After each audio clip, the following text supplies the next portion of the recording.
get a mix right, you know. Yes. The bum bum bum. Bashers. When we were kids, we'd sing bum bum bum bum bum around bum Ba bum ba bum. ba ba ba Bomberang. Hanson just did that on the Beach Boys special, and that is one annoying song. Horrible. It's horrible. But they were great because they're, brotherly harmonies, and that's pretty great. Pretty They're great. talented boys. We did a Oh, show with those guys once. Remember, I told you the story. Yeah. Jesus Christ, it was unbelievable. It was like seeing the Beatles. Those guys are sick. Going back to 1967. I mean, it was the screaming girls. I mean, it was nuts. Welcome everybody to the iBashers. If you don't know what iBashers is, it's a whole other channel, but I'm going out on Ushinamali channel as well. Because we want your blood. That's it. It's my best friend in the world, Dirk Kennedy. We haven't been around for a few weeks doing the iBashers thing, but it is tour de force. And we don't necessarily talk watches. We might a little. Dirk is a big watch head like myself. But we also, this is the opportunity to talk other stuff.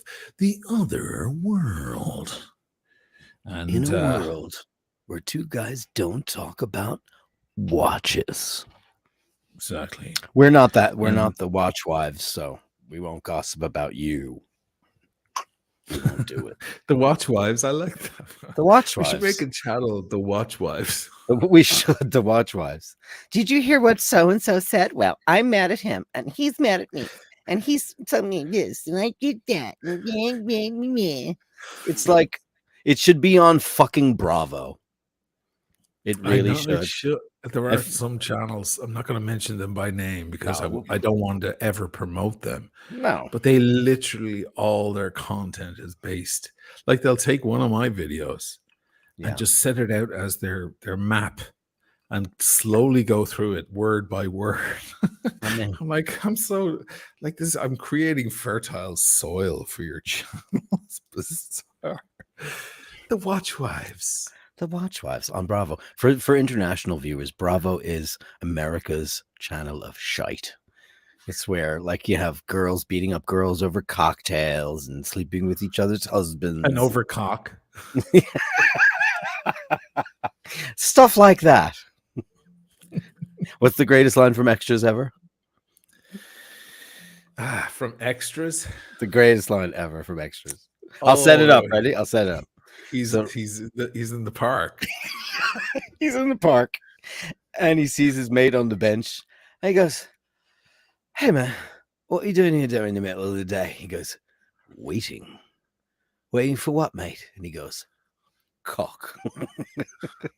And that's when they run into George Michael, right? And George Michael comes out of the bushes. He's having a kebab. He's like, "Goes, any paparazzi? I'll try over here." And then the other guy goes, "I had him once, And he goes, "You'll never get anyone by daylight."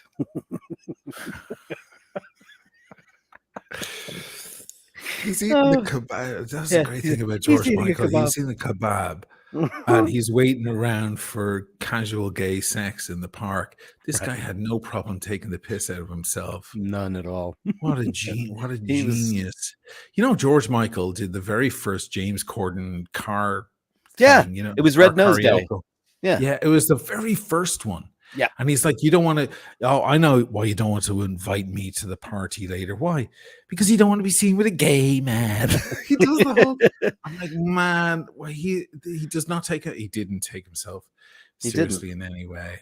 Very missed. I think he did early on. And then kind of like you two, after Rattle and Hum, they were like, oh, we need to step back and take a good gander at ourselves. Because I think George, when he was, in Wham and just being the pinup boy and the idol, I think it got to him. He had girlfriends and, love interests in videos. Remember that father figure with that girl? And they're like, that's George's girlfriend. I'm like, I don't think so. Your gaydar kicked in immediately. Okay. I knew exactly when George Michael was gay from the following. It's a visual though. Ready? Bus, boom, bop, boom. And it goes the bridge and goes, it's cold outside, but I gotta take my glasses off. It's cold outside, but it's warm in bed. Oh, he does the head back Yeah, thing. he does It's that, and then warm he in looks bed. up. Cold That's outside, but it's warm in bed. that's Wake Me Up Before You But Go. should have been with me instead. Wake me up. I mean, what ridiculous music that was. It was incredible. That guy was unreal. I mean, unreal. Last Christmas? Come on. It's amazing. And All of it, actually. Careless Whisper. Careless Whisper. I mean, He who wrote wrote that? when he was 18 years old. What a sophisticated piece of pop music that is. Yeah. So smooth and creamy and mature. So mature for an 18-year-old guy to write that. And that's when he went, I guess I should go solo. Because Well, Andrew, yeah. what was Andrew doing anyway? Really? I felt like Andrew was the rich kid.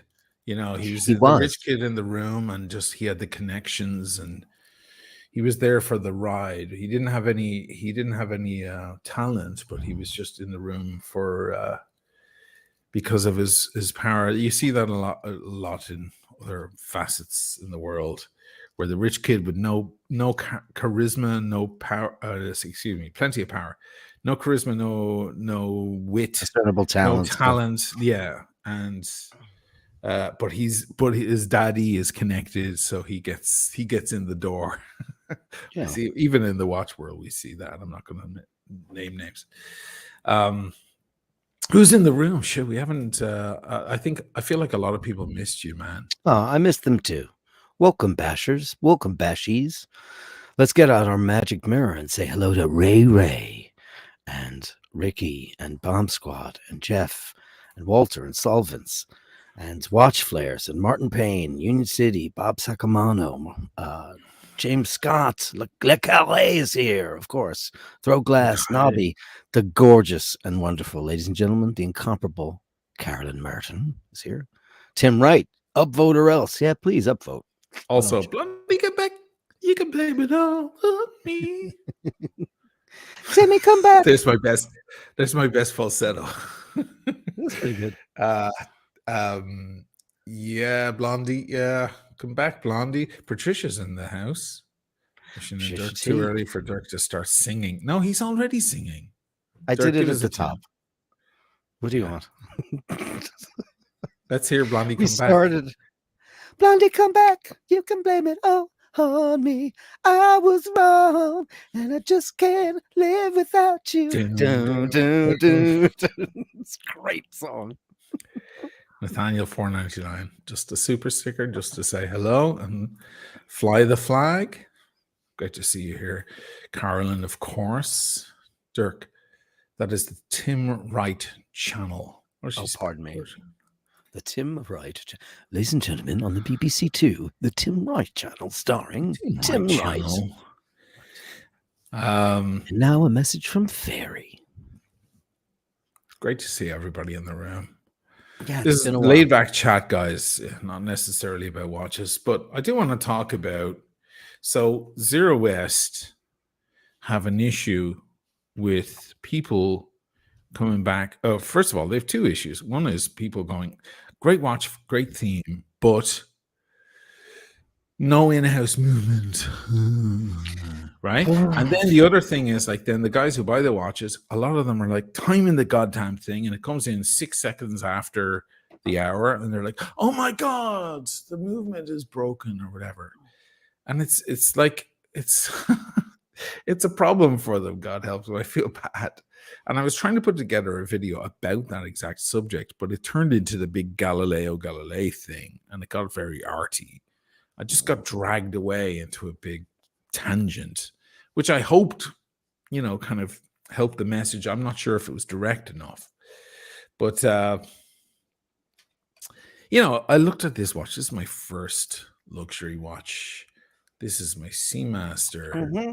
Yeah. And it had a 300M. I still love this thing. Man, if someone confiscated all my other watches and this is all I had left, you know what? I'd cry because of all the money lost. Or if someone stole all my stuff. But if I still had this, I'd be fine. This has an ETA, a 2892 in there. Sure. So, I think there's a misconception. I think people get all crazy about the in-house obsession, forgetting that ETA and Made Salida, everybody's movement. right. I They've been mean, doing it for so long. yeah, I Right? know all the Daytonas in the day. They had El Primeros, and freaking the Royal Oak used to have a cool movement. I That's right. mean, they were like, I mean, obviously we all know that the 3-2-1 was a Lamania based movement, and that's the holy grail of movements for Omega, isn't it? Yes. It's a Lamania movement. So, I mean, this whole in-house thing, you could stamp your name on. When you buy your Gucci suit or your Gucci shoes, you better look on the inside of the box because it probably says designed in Italy, assembled in Bangladesh. It's like Apple, it's all made in China. In-house is just a designer kind of poo-poo, and probably a lot of brands can't get away with it anyway because they use parts. I know Omega's been accused of sourcing some parts from China or wherever, Sri Lanka. I don't think it's all that important considering that Salida and ETA and Valjoux, all these companies have been making movements far longer than Rolex has been making in-house or Omega's been making in-house. These are the guys that know how to do it. Breguet. How about Breguet? Right. I mean, throw a overspring on there and you're, holy crap, you've changed the whole fucking game. It's unbelievable. I mean, that whole in-house thing is just so it's a niche word. In-house movement. Ooh.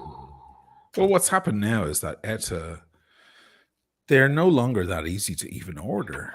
There was a time when anyone could order an ETA movement. It would cost you a certain amount of money, but you could pre-order and wait your turn. Now it's even harder to get them. They won't even send them out to anybody because, they're still a Swiss movement. Like Sure. you take a Seiko. Seiko are pretty much all in-house.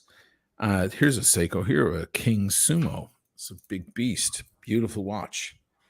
This has the 6R35 movements on the inside.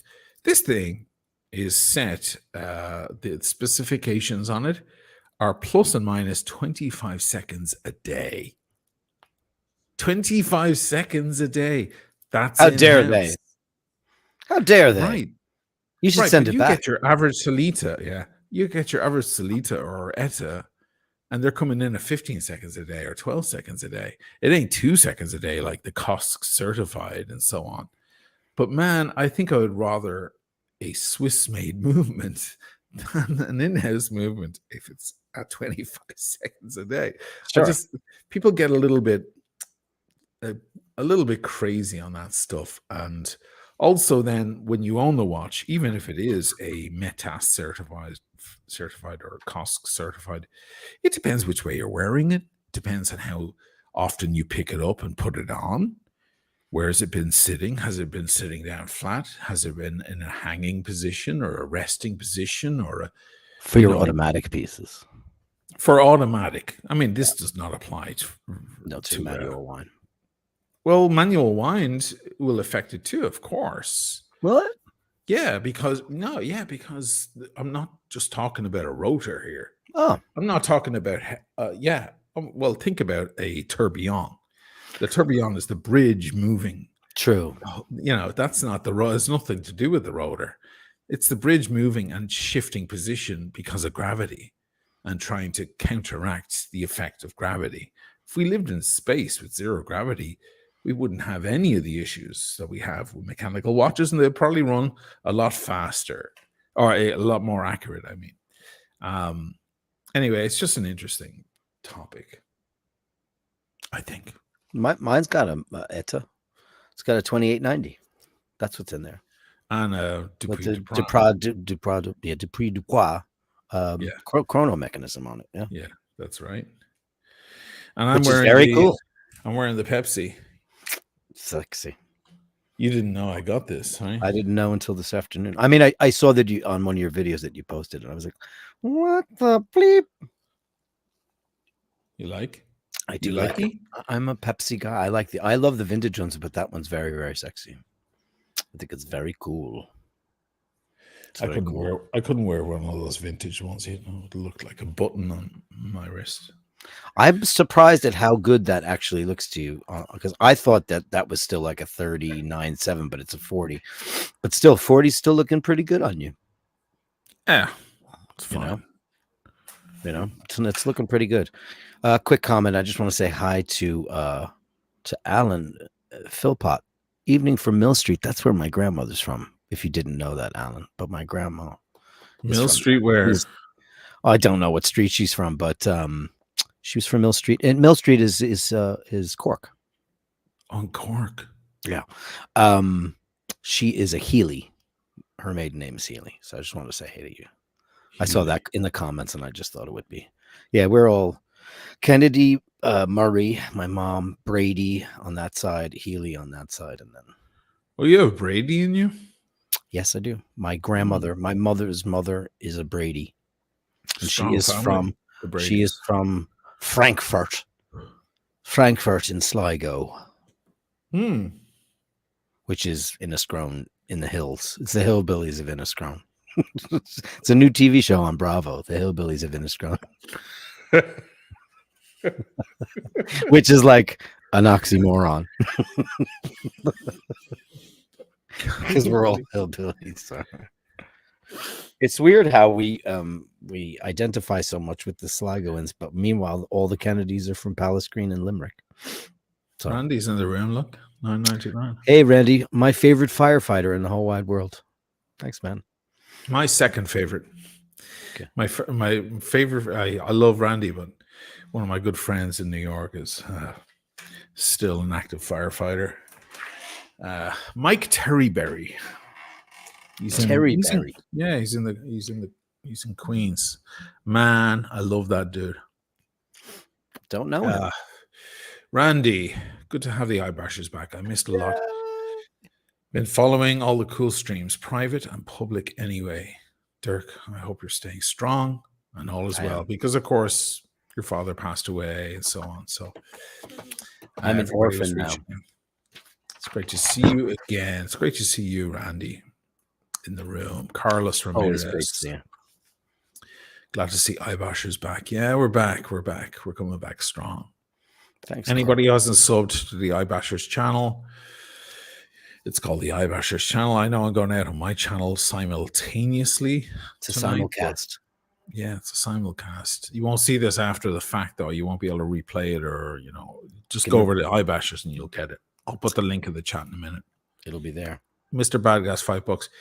It's not like Zero West sell their watches based on accuracy. It's a mechanical movement for crying out loud. Exactly. Correct. It's nothing to do with that. And truthfully, mechanical watches really aren't about that. You want accuracy, go for an atomic clock off your iPhone. An atomic clock or quartz is the next best thing. Because we all want the quartz watches. Yeah, because we're all dying to have a quartz watch that comes in at, plus 1 second every 6 months, but has no soul whatsoever in it. Alan Philpott. Alan Philpott. Have I seen that name before? Yeah, he's the guy that's from Mill Street. Oh, yeah. Thanks. 5 years. Please help. Which Seamaster first luxury watch? What's the crack? Evening from Mill Street. So you just addressed it. You just addressed that part. I'll address the watch part. This dude, that is the Seamaster 300M. You don't have to get the new one. The new one will set you back 5,000 to 6,000. Get the previous one. This is the Daniel Craig. No, it's the Pierce Brosnan, but Daniel Craig wore it. The coaxial version of it, but not the brand new version of it. In Casino Royale, maybe the lovely watch, Rolex. Oh no! Is that one? Yeah, they're in the train, and she goes, "Beautiful watch, Rolex." He goes, "Omega." How was your lamb? Skewered. Dude, 300 can't go wrong. Beautiful, slimmer than the newest ones. Way slimmer. 41.5 instead of 42. Way slimmer than the newer ones. Way more elegant. Way more. It looks like Cocktail Party or A Night at the Opera. It really does. Such a classy watch. It's beautiful. Andrew Volkovich, there's a boy. Miss the iBashers very much.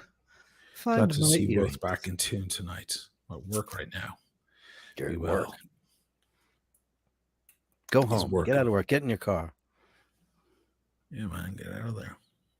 I'm not a big podcast listener, but in the car, like when you're driving, it's the greatest thing ever. It's like having a friend on a long drive. It's a fantastic experience. It's like those audiobooks that I'm into now. So like podcasts, people talking. It's very interesting. Old watch today, he's getting a little filthy with our puns here. A A thong is good for the crack. Right. A tongue. A tongue is good for the crack, right? Do you see her with the red tongue on? Your girl there with the tongue. Because there's no thought. There's no thought in Irish. Yeah, there's no, yeah. It's 3:00, right? I taught half a three. Tweety word, yeah. Right. I'll meet you at 3:30. Yeah, half tree. So yeah, Zero West. I don't know it's a shame that people are doing. I can't imagine that watch enthusiasts give a shit because it's really about the style. It's about the quality.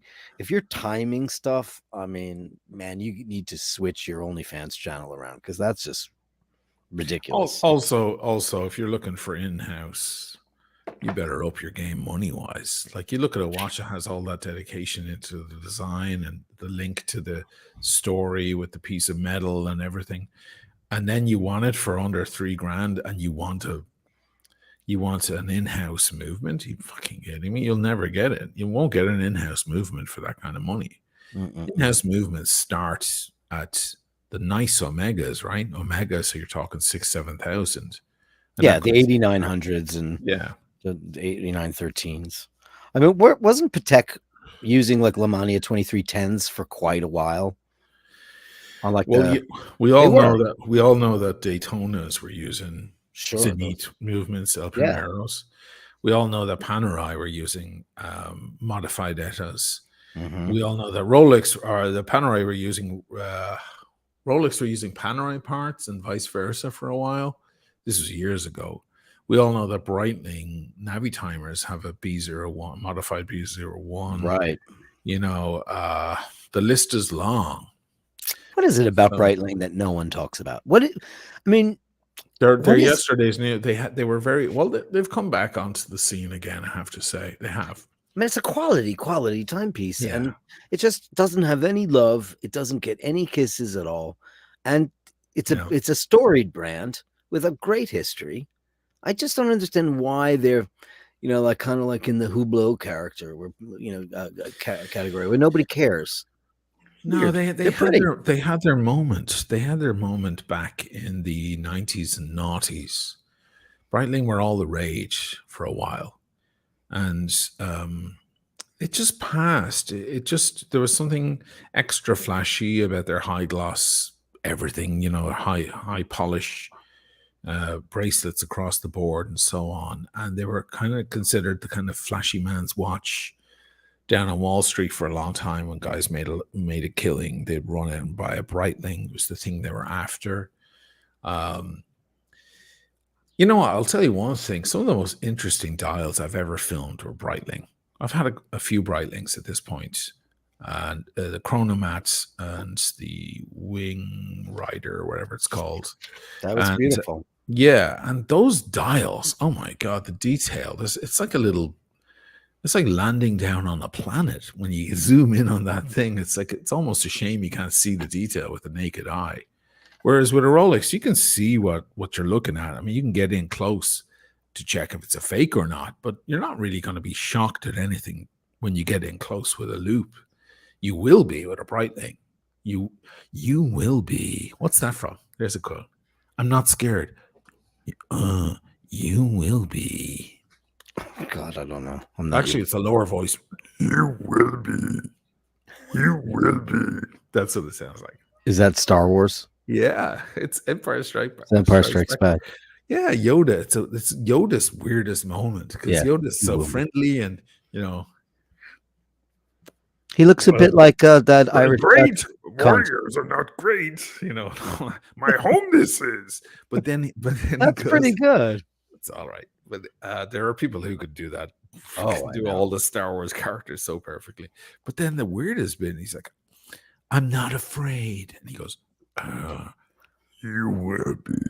You will be. It gets like that. It's, Jesus, Yoda, what happened? What happened to the lovely old man there? I know it's Frank Oz doing the puppetry, but does Frank Oz do the voice characterizations as well? I don't know who did the voice for him.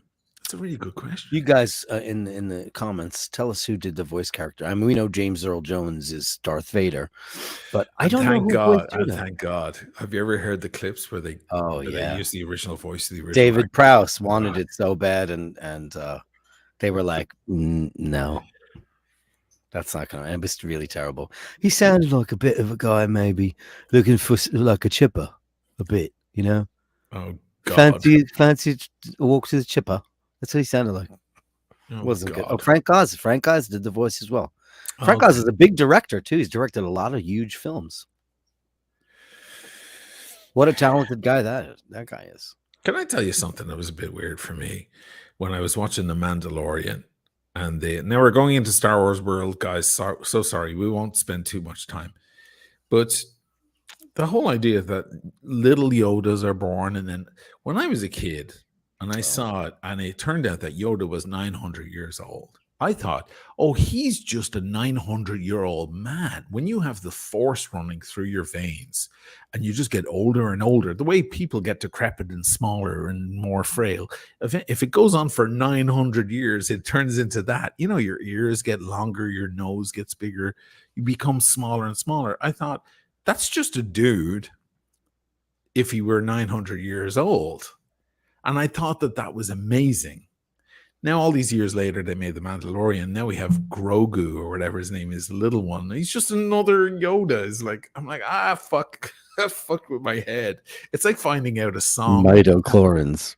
Medichlorians. Medichlorians. I mean, how many times can they shit on Star Wars? That's why I don't watch it, because I'm just like, meh. You know when you love a lyric in a song and it breaks your heart and it makes you love the song.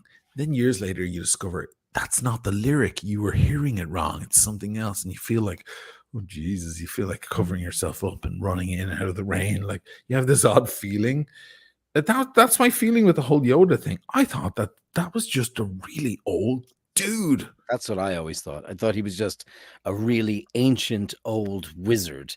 And that's what became of him at 900. And he just crumpled down into a small, tiny man as the years went past. Yeah. 900 years, you know, that whole thing. I gave up on The Mandalorian after, I was like, just after a while, I just got a little bored with it. And then please tell me you saw the final episode, though. The final episode of Mandalorian. No, of the first season or the current stuff? There were 2 seasons last year, and now they've rebooted it again. I'm talking about last year. Those first seasons were all talking. Okay, please, no one tell him anything. Just please watch that. At least the final 2 episodes, and film yourself. Have Paul film you, because I want to see a reaction. I can't watch science fiction when he's around because he's like, fuck that. Oh, he hates that shit. The Star Trek shit that I watched morning, noon, and night. I'll watch anything in space. I'll watch anything in space ever. Yeah, I love all that shit. Even if it's crap, I'll watch it because they're in space. I'm the only guy. Hold on, Christopher Negroni says, from Breitling to Yoda. What's up, boys? This is iBashers. We digress. It's not a regular. We digress. We might go into politics. We might talk about gay bars in New York in the 1980s. We go. You know, we can talk about. Don't go in. Don't go into that bar. Don't. We can talk about it. We're off the grid here, Chris. The Squat and Gobble on Christopher Street. Jesus, please don't expound on that. I don't want to. It's not a real place. It's a joke. Okay. I really liked Obi-Wan. I really liked it. And now apparently there's an end to that. That's very heart-wrenching and powerful. I was blown to pieces by it. Okay. So I need to watch that because they build up this shit and then they drop this shit. It's like Rogue One. So Rogue One, like that, you see the whole mission, and at the very end you realize, hold on, I recognize these scenes. Hold on a minute. I recognize that siren in the back. Hold on, this is the beginning of the entire Star Wars thing. And there's so many videos online on YouTube of people freaking out. And they bring a tear to your eye. Or they do to me anyway. Mr. Badgast. Okay, we got that one. We got that one from Alan. I got one. Oh, Andrew. Yeah, get all the super chats out of the way. No, yeah, I'm just going back to make sure. Which one you got? Okay. And I've been begging you to watch this show. Lost in Space. Incredible. No, I tried to get through it. I have openly wept. The end of that series, I cried like a baby. It was so I need to get over. Here's my problem with every show. Every Okay. show. I need to get over the hump. The first hump is hard. I started watching Succession. Oh no. And why oh no? Do you like it or do you hate it? It's the most magical shit I've ever seen in my entire life. Okay, so everybody's talking about Succession, and all the lads over in Tim Wright's stream, they all they love it. And there's no way you won't love that show. There's no way. So I started it just last week, and I'm through 4 episodes. And I literally, at certain points, I'm like, I have to turn it off because I was like, why am I making myself watch this? Because they're miserable, horrible people. Everyone is horrible. There's no redeeming people. But the story, I don't need there to be a hero. I'm not that basic. There's no hero.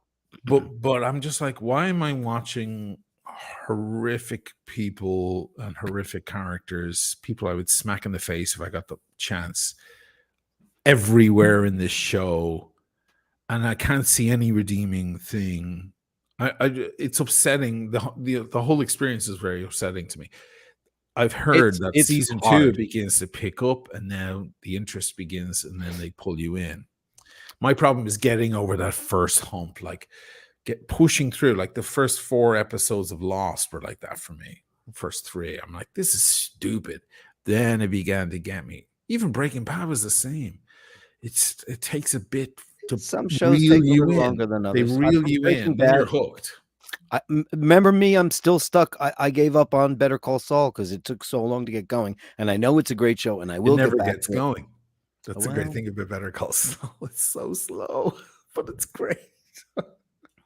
It's great. I'll say this about Succession. It's loosely based on the Murdochs.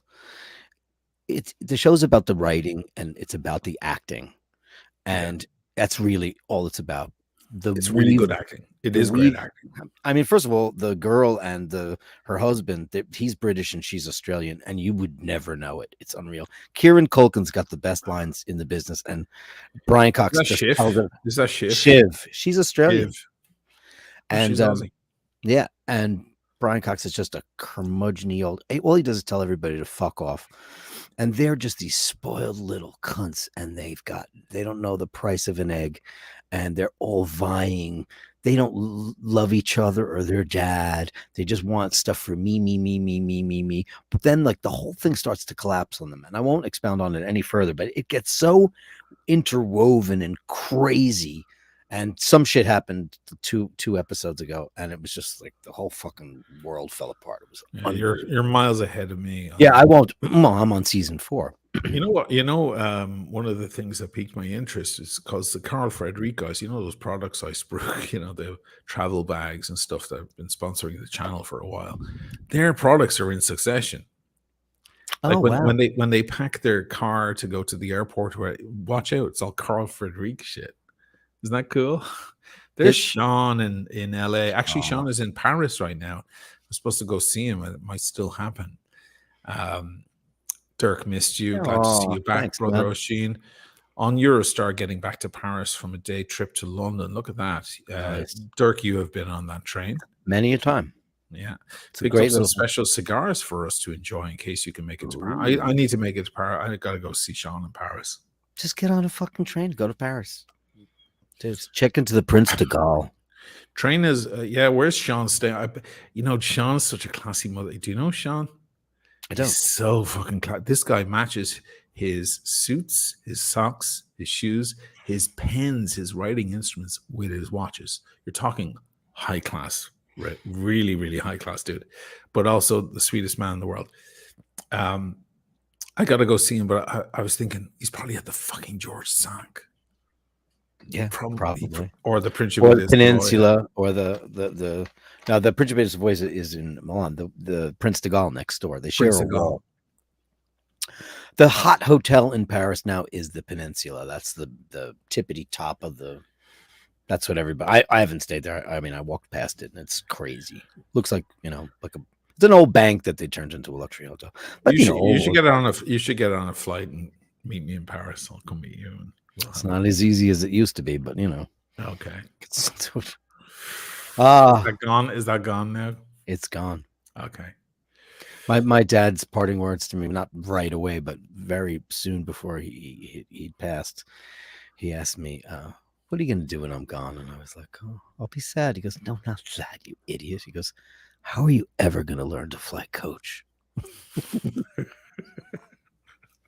I know it would be so nice to jump American first class to Paris, to Charles de Gaulle. Very sexy, right? Wonder of watches. Jesus, Breaking Bad is just so slow. It's a struggle all the way through. Breaking Bad is quite slow, and Better Call Saul is even slower. That's Ben from Ireland. I hung out with Ben and Elton and company in Geneva, and it was it was quite the time. Those lads, they hang out with the Irish boys, man. It's trouble. Tim, like I said, I wish you were here, my man. So Tim is we're all having a chat amongst themselves. Yeah, maybe I'll go to Paris. Where does he like to stay? Do we know? I don't know if he's going. I don't know if he's going to say. Hans says George Sank. I don't know if he's going to say where he's staying. I guess I'll find out. I stayed in both, and I'll tell you something. It was probably 12 years ago I stayed at the George Sank. We came in after a night of drinking, and the people were cleaning the floor with toothbrushes. Oh my God. The inside, when you walk in the foyer of the hotel, it's all this highly polished marble and the most ridiculous floral displays you've ever seen in your entire life. And they were on the floor cleaning the floor with like all the, the, what do you call that? It's like kind of like a terrazzo, like a pavimento veneziano, but it's got like lead bordering on it and all kinds of inlay mosaics. Toothbrushes. That's the kind of detail. Well, the pavimento veneziano, which you can see here, and people saw in my Easter thing when I was cooking, they saw it's very ugly, but this is very expensive shit. It's everyone around Italy wants it, and of course it's a Venetian specific thing. It's a lot of different stones all put together, and they disperse the heat. It's for the hot months. It's so that the heat runs out of your body through your feet. You're supposed to walk around barefoot. The Pavimento Veneziano, and it's famous in many, many hotels around the world. So even though if you drop a coin or something, you'll never find it because it's a fucking because it'll look like it. Yeah, it just disappears into that design. But it is really nice. Like a lot of people fancy the Pavimento Veneziano when they're like buying a house here. They see that and they're like, "Okay, great," because that's like cool under the feet during July, August. Can you walk barefoot as an Irish person? Because we don't do that. Irish people don't walk around with bare feet. They just I walk around the house naked half the time anyway. I make my coffee completely in the nude. Are you kidding me? I'm a nude guy. You know that. I'd sleep in the nude. You don't like that. I don't know that. I wear fucking American Airlines pajamas to bed every night. I wear pajamas. When my daughter comes over to visit. So she doesn't see me crossing, to the bathroom at 5 a.m., I wear a t-shirt and boxers. That's what I wear. But otherwise, I'm a nude boy. I cannot sleep if I'm not. Right. If I wake, I'll quite often I'll crash into the bed with a watch on. It'll wake me up that I have it on. Oh. I need to just erase everything. When I was a little kid, I was a little 2-year-old kid, 3-year-old kid. I just run around naked all the time. It was my favorite way of being. Holy shit, Eddie Mav. What on earth? Jesus. For the Paris trip. You have no excuses now. Now I'm roped into it, man. Wow, Eddie Mav, you are the man. That is crazy. When is he going to Paris? Like now? He's in Paris. He's on his way back from. He's there till I won't say which date, but he's there for a little bit. So I have time. I have time to go. Go tomorrow. It's a good idea. How fun is that? It'll go be to, an go to my exceptional time. favorite. Eddie, take him to. I'm sure you. No, it's not Eddie. No, it's not Eddie. This is Sean. But Eddie is Sean. an onlooker. Yeah, Sean is the guy I would go see. Sean Pichard. Take him to Chez André on 13 Rue de Marbeuf. Everybody goes to Chez André. Of course they do, because it's a bistro. It's a Paris bistro, and there's 100,000 of them. It's just the best one. It's like what do I get? What do I get? Steak frites. You get steak frites, and they have the Nathaniel, and that's a Rothschild wine, not to be confused with the incomparable Nathaniel Hannon. But when we were staying at the George Cinq, we asked the concierge, like, what's a nice place to eat? He goes, we all go to Dans les Blocs, to Rue de Marbeuf. We all go to Chez André. You will love it. It's fantastic. It's a French bistro, but it's the best, and it is. They have like sautéed mushrooms and shallots and red wine, and it's a magical place. Great, go there. Sautéed mushrooms, because you're going for all the vegan shit. Like I'll be eating the escargot. Don't have the steak. I'll be doing the escargot, the frog's legs, and then the steak frites rare. Yeah, go. Yeah, that's me, because I was just I'm actually the thing I like the most there is they have this unbelievable some kind of Roquefort cheese and endive, and it's magical. And they have a Rothschild Nathaniel for like 45 euros a bottle. Okay, it's really great. I get the feeling if I meet Sean and we go out, we'll be having the Cru Bokoyu, or is he the Amman guy? No, he's not the Amman guy. Different guy. I was like, because that sounds like Amman taste to me. Is there an Amman in Paris? Probably. I think there might be, yeah. That would probably make the George Cinq look like dog shit. The Amman here is pretty special, that's for sure. A lot of people are asking me, like, how's Geneva? Is it so beautiful? I'm like, it's hard. I'm a little bit spoiled. I'm a little for architecture and environment. Tad spoiled. There's a nice fountain in the water there. It's really clean. It's a clean town. Listen, Switzerland's is. I got in there in the train station. I took a taxi ride from the train station to the Hilton. I was in the Hilton Hotel right next to the center where they had the show. And that was courtesy of a very good friend of ours on the channel. And that should have been a $12 cab ride. It was, I think I spent 45 or something. It was something crazy. But on the way, I wasn't that taken aback by the beauty of the city. And there was a big scrap. Like, there were two guys beating the hell out of each other in the middle of the street. And a lot of people standing at a bus stop just not even noticing or caring. And I said to the taxi driver, the first thing I did, I got in, I was like, okay, start speaking French to me, because I don't have much French, but whatever French I have, I need to brush up on now. I need to go to the bar and say, je voudrais un verre de vin, s'il vous plaît, or verre de rouge, or whatever. I need to get my French going, and especially for the watch show, because it's just French, it's just, everything's French heavy. Every name is French. It's not Rolex, it's Rolex, all of that. Rolex, it's so beautiful. It added a lot of pizzazz to the whole experience. But on my way there, I was like, dude, like, I've seen crime, I've seen madness, I've seen a lot of fucking graffiti and shit. This place is dumb. Like, what the fuck? I was not expecting Geneva to be a little bit rough around the edges. Instead, it was. There's a little old city, the old town, where all the big brands are down there by the water, kind of the center, the historic center, you might say, which was very nice. And we went out to a French grill one night and had, blue steak. And I think I had, I ordered a Gevrey Chambertin and a Pauillac. I can't remember which Pauillac it was. It's in the video very briefly. It was a very French experience. No Pichon Comtesse Lalande. No. I didn't see Pichon. No, I didn't see Pichon. Yeah, But that's my you know, favorite wine of all time. the lady. The lady. We call it the lady. I guess I have to go to Paris now. I think you have to go to Paris because that was some incredible gesture. Wow. Look at Hans, he wrote, or at least an 82 Pichon Longueville Comtesse de Lorraine. Look, at Hans, you. legend. Look at you. You have no idea how much that's, I mean, I'll take that over anything. Oisin and I did share a bottle of Petrus, though. We did. It was a special night. It was a 98. Yeah. We drank it right here on my terrace, and we probably spent about 4 or 5 hours on that bottle. Probably. Yeah, because we had other bottles in between. Yeah.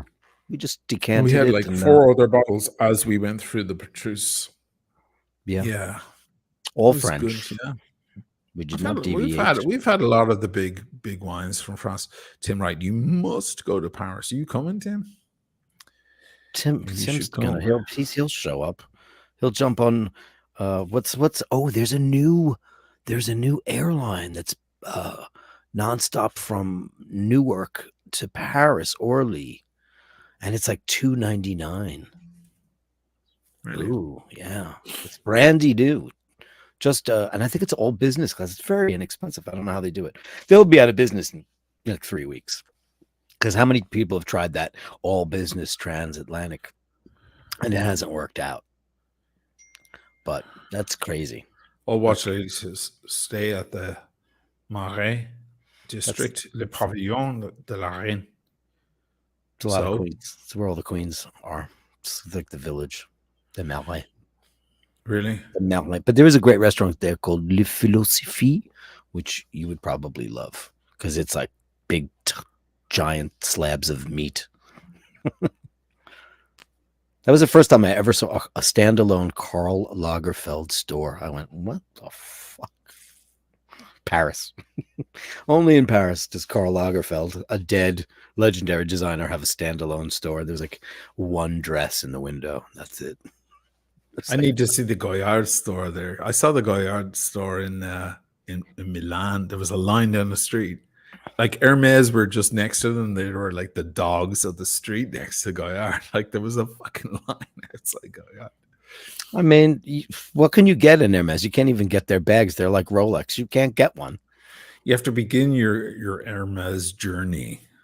You know, you buy a shawl or you buy a scarf or you buy a tie or socks or something, and you begin your journey.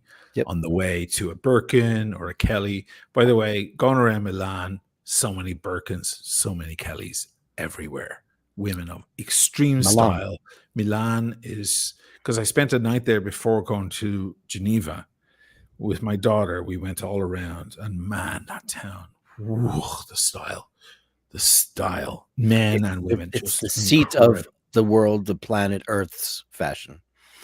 You know? Yeah, even my daughter, who's like, she can take her leave style, and when she wants to get stylish, she definitely can. But she's also a tad tomboyish. Sometimes she's like, I don't give a shit. I'm wearing, whatever, or jeans or whatever. She's laid back, but she's like, when I go out in Milan, I gotta get my freak on, my freakum dress on. Like, I gotta do that shit. I can't step out the door in Milan without the style, with the Uber style. Milan is impressive, man. It's impressive. I mean, it's a huge, ugly piece of concrete. When you get back here to Venice, you're in the dream again, But it's a city. It's a traditional city. Did you go? Yeah. Have you ever been inside? As a matter of fact, Paul had mentioned you should try to get some kind of permission to film inside La Scala. Like, pick a really elegant timepiece, and you should get into. Have you ever been in there? I've never been in there. No, I've not. So I stayed in a lovely little boutique hotel right by the Galleria. So I stepped out on my balcony and looked right, and I was straight into the Galleria. Oh wow! Pretty nice, man. It was really nice. So your balcony is inside the jalousied roof. It's just in there? No. There's one right in the center of it. Right, that's big money. And then there's the Park Hyatt, which is on the opposite side. That's top dollar as well. But I found this little place, and they were so cool, and gorgeous suite. And the guy says to me, by the way, everything is free in the room. I said, what do you mean? He goes, the mini bar, everything is yours. I was like, what, you're not going to charge me? Do you realize who you're speaking to? Don't tell me it's all fucking free. I'll drink it even if I don't want to. But yeah, the entire mini bar, and they had margarita mixes and all sorts of stuff. I was like, dang, this place is badass. And then we came back, myself and Liddy came back late. We went down to that, what's the name of that area you mentioned earlier? That cool little cobblestone area that looks like Paris. Brera. She brought me to Brera, and I was like, wow, I'm not even in Milan right now. I'm in where am I? This is amazing. It's very nice. It's like Temple Bar in Dublin, or it's like a whole other little Trastevere. Yeah, it is that. Trastevere. It's a very like little quaint area. So we get back late, and we put on a little music, but not even much. We put on the iPhone, like shitty little speakers, because there's no speaker, and just to sit down and have a little laugh before we go to bed. And there was complaints from next door. Some French girl, she came and rapped on my door. You're ruining my evening with my clients. Can you turn the music down? I was like, oh God, you chose the wrongest dude on earth for this shit. Yeah, that's not. I was a little bit. And I was like, go back in your room, stop your nonsense. We're not even playing loud music. We're being nice. Jesus Christ. Your benefactor says, imagine Oisin runs into Chloe in Paris. That can't happen because Oisin won't be down at the docks.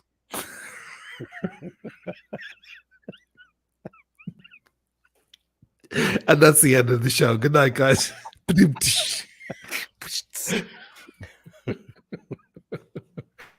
That girl doesn't go back to Paris anyway. Paris. She'll be back in Hamburg. She'll be back in Hamburg, if anything. Hamburg. She's petting a dog in a window. There's some kind of total restructuring of the Reeperbahn. And all the Dutch and Germans are freaking out. Some kind of new legislation about the red light districts where they're doing something where they can't be in the windows anymore. So there's no more advertising. There's a lot of that stuff. That was wild. When I went to Amsterdam years ago, I had a layover there for 2 days, and we walked around the red lights, and it was the first time I'd been there. Man, that was great. It was like window shopping. First time I toured in Germany, the crew were like, we're going to show you the American boys where to go for the pussy. And we're like, what? Yes, you go there, you pay, you make sex. It's very quick. We're like, you make sex.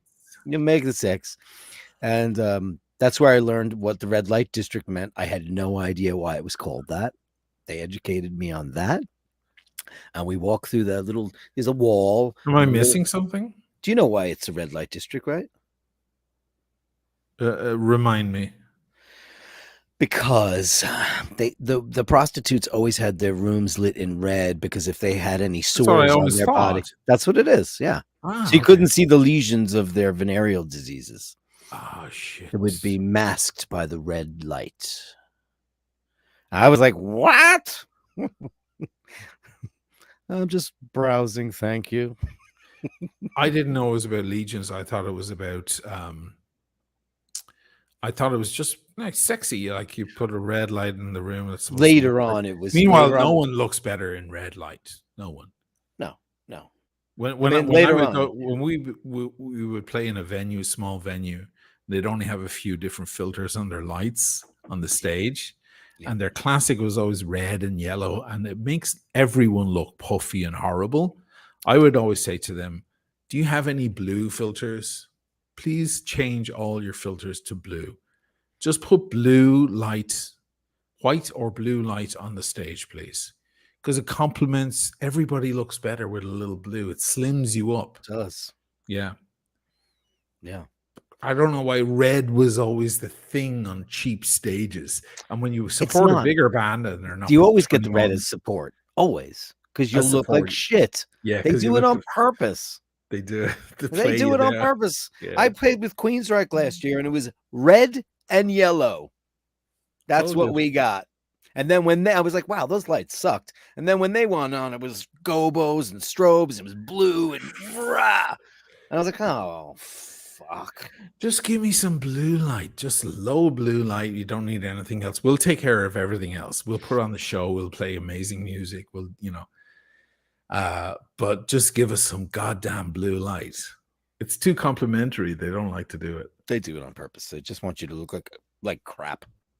Oh, well. But the Reaper one was that was in 93 that I was there the first time. And we walked around and all the girls were petting white dogs. And, and I just kept thinking to myself, how is this? I understand that, they're still hookers. I mean, does that look sexier because they're in a window with like cute little dogs? I'd be like, oh, I was like, I hope she's taking care of that dog. That's all I could think of was instead of like, wow, I want to hit that. I was thinking, oh, I hope she's taking care of that puppy. Like, is that just like the pimp's dog? And he'll take the dog, pet it, make me money. But let's not forget that's where the Beatles got their start too. The Beatles went over there, played in Hamburg, and cut their teeth on stage, and probably with a bunch of hooers. Incredible stuff. Hamburg was quite a rough and rumbly town back in the 60s. Didn't Bowie spend a lot of time over there? Was that Berlin? Berlin. That's a great town. That's a very sexy town. And plus, it's got all that kind of, communist history that's so exciting and espionage and fun. And of course there's that studio. Everybody wanted to record there. U2 did their stuff because Bowie did it, and Iggy Pop, who I don't get at all. But whatever. Now, like, I'm sure Coldplay is probably recorded there too, right? Just to re-invoke the old spirit. Just to copy U2 like Sean, they do with everything. Sean just sent me a huge PayPal. Now it's on. Now it's on. Did he really? Yes. Now it's on. It's gonna be me and Sean. I better open my game. I'm gonna wear all my best shit, bring all my best watches and my best game. Just bring one great watch. No need to bring the whole thing. Put the rest in the vault. Yeah. Just take the everything is most of the pieces are in the vault right now. I had to get to the bank last weekend, but yeah, I guess I'm going to Paris. I love Paris in the springtime. Why do I love Paris? I love Paris in the fall. I love everything about Paris. It's the most. Listen, as much as I love Venice, which is my happy place, Paris is the most beautiful city in the world. It is, hands down. It's magic. What about the protests? Isn't it on fire right now? Yeah, it might be because they like we like that. They had the Kleenex laws years ago. They ransacked the streets for that, and then they had now they have Macron pushed up the retirement age by like 2 years or something. I think the rest of the world is like going, huh? Like, you guys really wreck shit over this small, detail.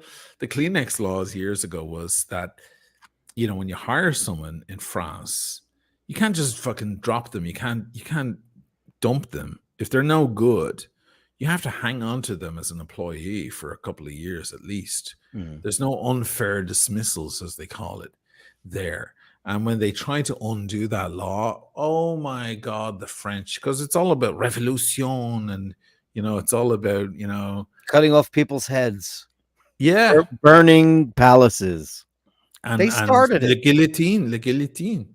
That's what the Russians they see it all as let them eat cake. That's what they see it all as that. It's like, oh no, we can fire you if you're a shithead, lazy.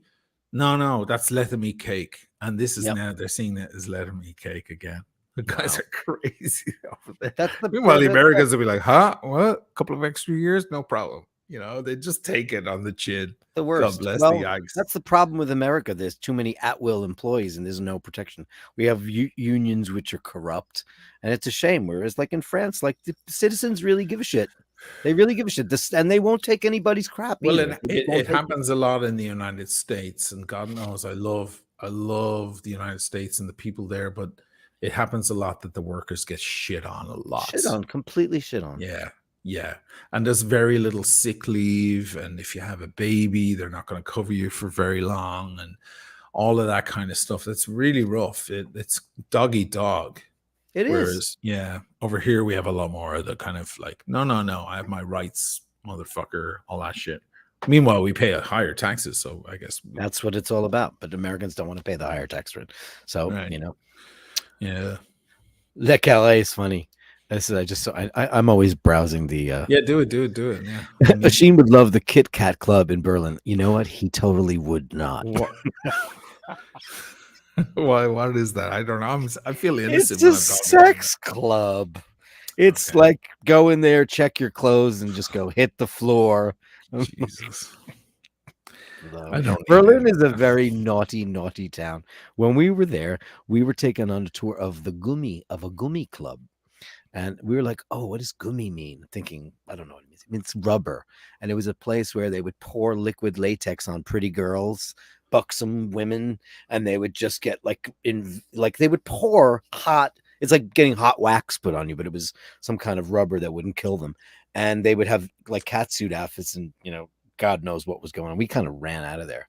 It was like a S&M-y kind of, it's a naughty town, very naughty town. But the Kit Kat Club, I think it's been there. Well, there was certainly a Kit Kat Club during Hitler's reign because he was a unitesticular pervert. And I don't know if it's the very same Kit Kat, but it was there when I was there. And I remember everybody like, oh, no, you go there and you need to bring your own penicillin. I'm like, yeah. Nah. So the answer is no, he would hate that. But I thought it was funny that you knew what that was, like, you dirty bastard, you. You are so bad. Yeah, I mean, I don't understand that. I know people are on all those kind of cookie chats and stuff, but to walk into a fucking snake pit filled with naked strangers just sounds wrong on a million levels to me. But whatever floats your boat. But sounds so 70s New York. Broad Arrow says, I took my wife to Paris. She was so disappointed. She watched too much of Emily in Paris. Paris is not that clean. Yeah, it's a big, dirty old town. Old town. Not in the 8th arrondissement. You have to go to the 8th. That's where all the good shit is. It's the Champs-Élysées. That's where the Georges V is. That's where it's I don't know. If you go to the Pigalle, his sister-in-law and one of my best girly friends, we went to Paris together, and I wanted to take her to Montmartre, and we took I think we took a cab, and they dropped us off at Pigalle, because there's the funicular where you could walk up, and it was filthy. You keep talking, I'll be back in a second. Yeah, it's a filthy place, and this was 2014. This is quite a while ago, and these guys were, like they're, foreigners selling iPhone 12s, iPhone 13s, iPhone 4. This is 2014. They're like iPhone 20, and walking over, prostitutes that are strung out on heroin, and so I think the Pigalle, there's some dirty parts, but I think when you're anywhere around the Arc de Triomphe or the Marais, I don't think it's dirty. I think it's, it's commensurate with every other big city in the world. But, any big city, you'll find dirty stuff. But, Macron is pissing everybody off right now. But, you should see the guy we have here. He's even worse. But, yeah. So you took your wife to Paris. Where did you stay? What part of town? Because there's so many it's a great walking town. So many great things to see there. Germany doesn't have that many great walking towns other than Berlin, and actually Hamburg is pretty historic too. It had the shit blitzed out of it, and there's that church. I don't remember the name of it, but I have pictures of it, and it was beautiful. But it was only like a piece of it left.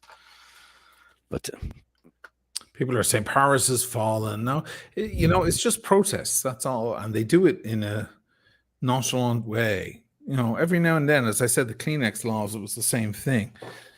They're up in arms for a few days. Eventually, hopefully, the leaders buckle. Mind you, Macron doesn't seem to be buckling on this particular thing. He's pissed everybody off, but he's holding his ground. And listen, he's done a great job with the well, actually, the church that burned down, the Notre Dame. The it's on schedule to be finished next year. Wow.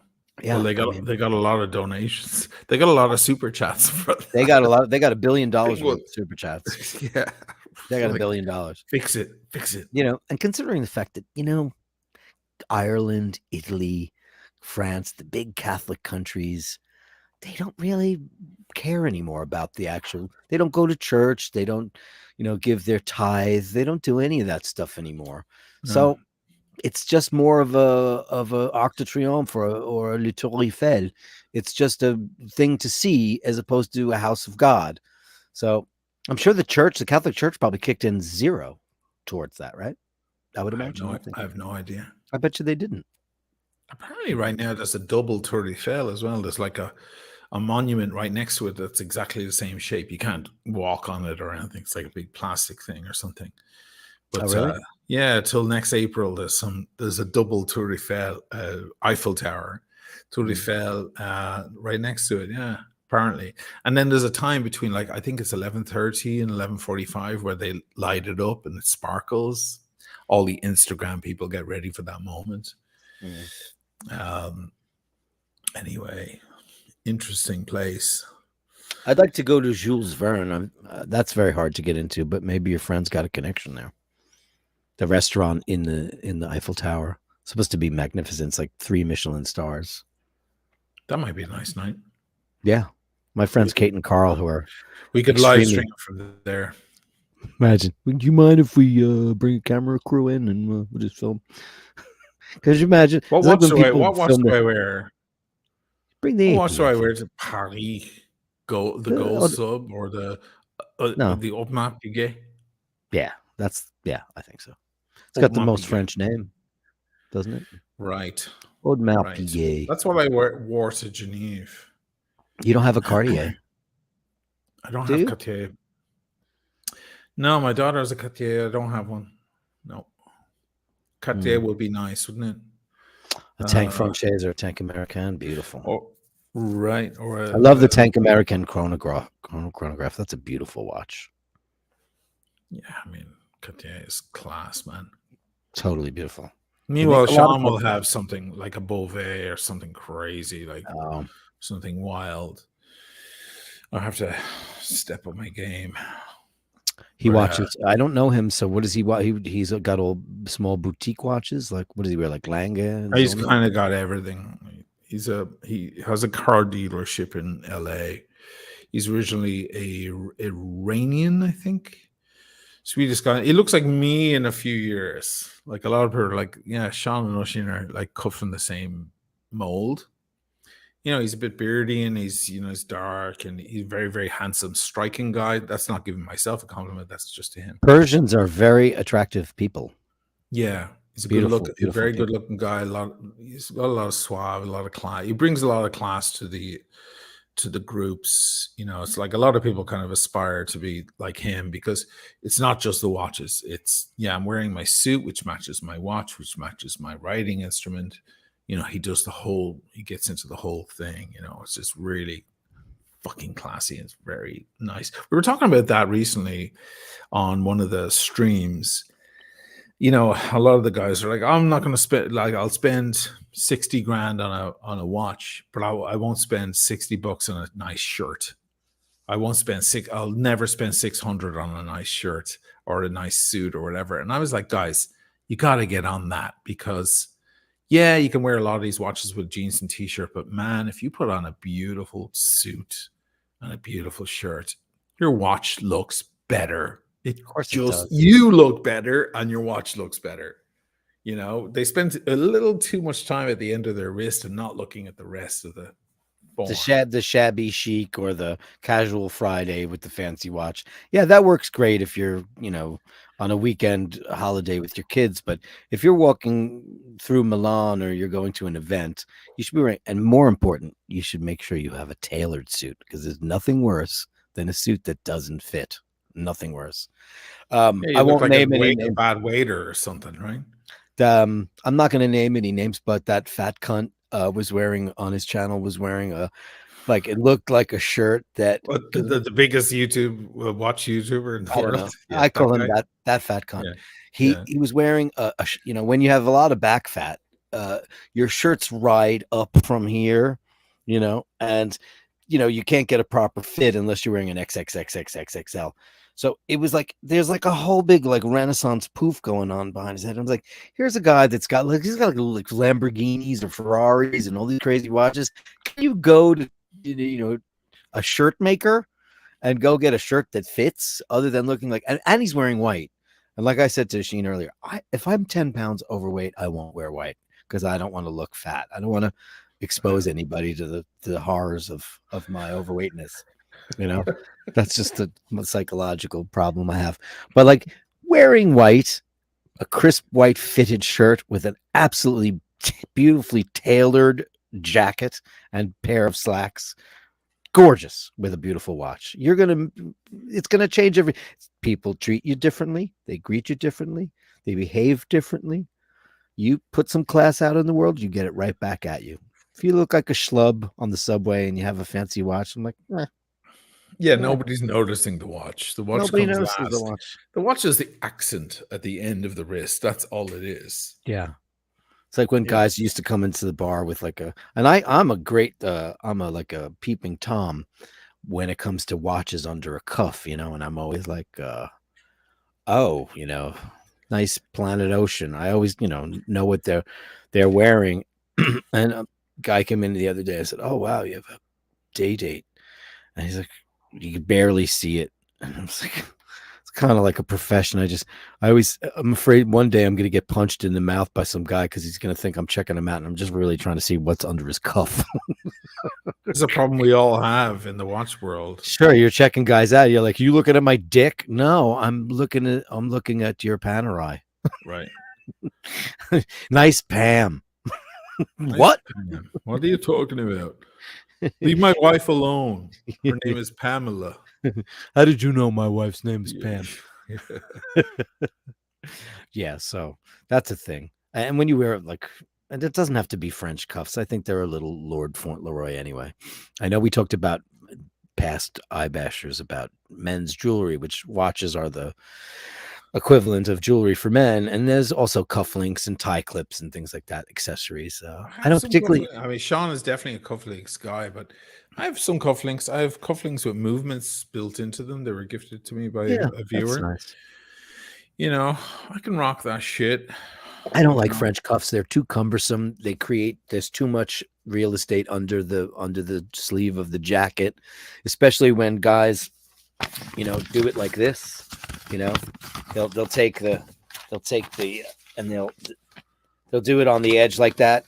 I don't like that. I actually fold it under and then put the cuff through it because this to me. Yeah, it's a lot of It's a lot of shit, and it also just looks really Lord Fauntleroy to me. Yes, sire. I will have tea in the drawing room. Thank you so much. It just looks a little, you know, princely. I don't sounds like. kind of fucking cool to me, honestly. Nah, I'd probably try to rock that shit. looks a little Lord of the Court. It's a bit. Yeah, I don't really like. I just think I like button shirts. I don't really like. I have some nice cufflinks too. I just, you know, once I get back into did you see fighting I shit, went to Canali in Milano? On my way beautiful, over. beautiful. And Bodgy, man. Bodgy. Like you're like they're great. They're affordable. Like Italian Bodgy Milano. It's if you want to get into Milan Moda, Bodgy is your entryway. If you don't want to spend too much money, you know the shirts of Bodgy are 160. The shirts of Canali were 560. You know, it's a different thing. Right around the corner from one another, and wonderful guys in there, like amazing. I had my Saks Fifth Avenue heavy coat on with the collar, the one I've been wearing now for a while. It's getting a little worn down, honestly. And I said, listen, is there anywhere where I can get this, you know, fixed up? And they were like, we'll send it to our guy. I was like, yeah, but it's not your brand. It's not Bodgy. It's Saks. And they're like, it doesn't matter. He'll take care of it. Give it to us. Yeah. And they're setting it up. I mean, it's wonderful. Just Milan tailors just ready, willing and ready to fucking take care of it. Oh yeah. Yeah. Beautiful shit, man. There's nothing like getting a bespoke suit. There's nothing like it in the whole wide world. Walking into a tailor.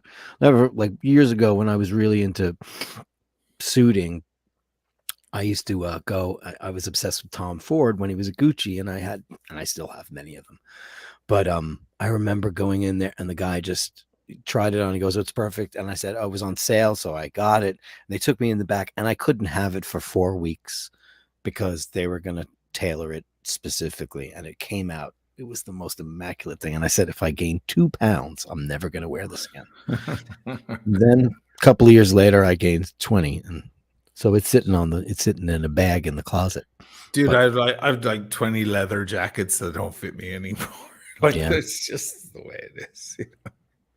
What am I going to do? Unless I get another COVID stint, I ain't, I'm not going down in weight a whole lot. Mind you, I've lost some weight recently. Let me tell you something terrible. You want to hear something awful? Uh-oh. Nobody's watching, so I can say this to you. I'm drinking vodka again. Oh. I'm back a little bit in the vodka region of things.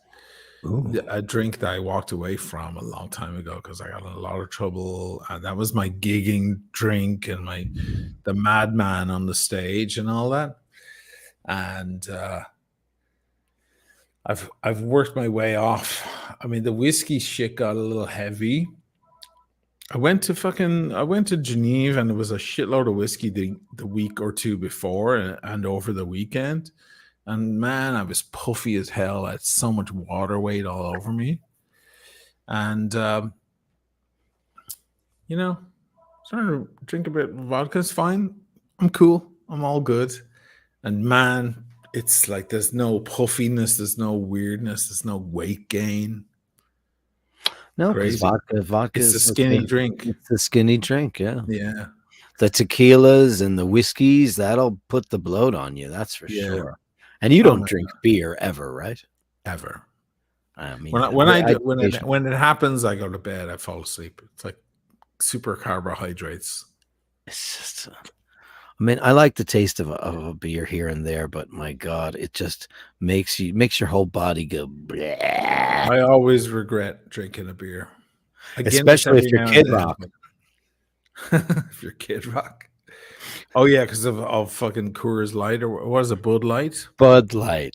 What happened with that? I mean, their spokesperson is a trans. No, it's none of those things, because all of those morons that reacted the way that they didn't read the fine print. There was a trans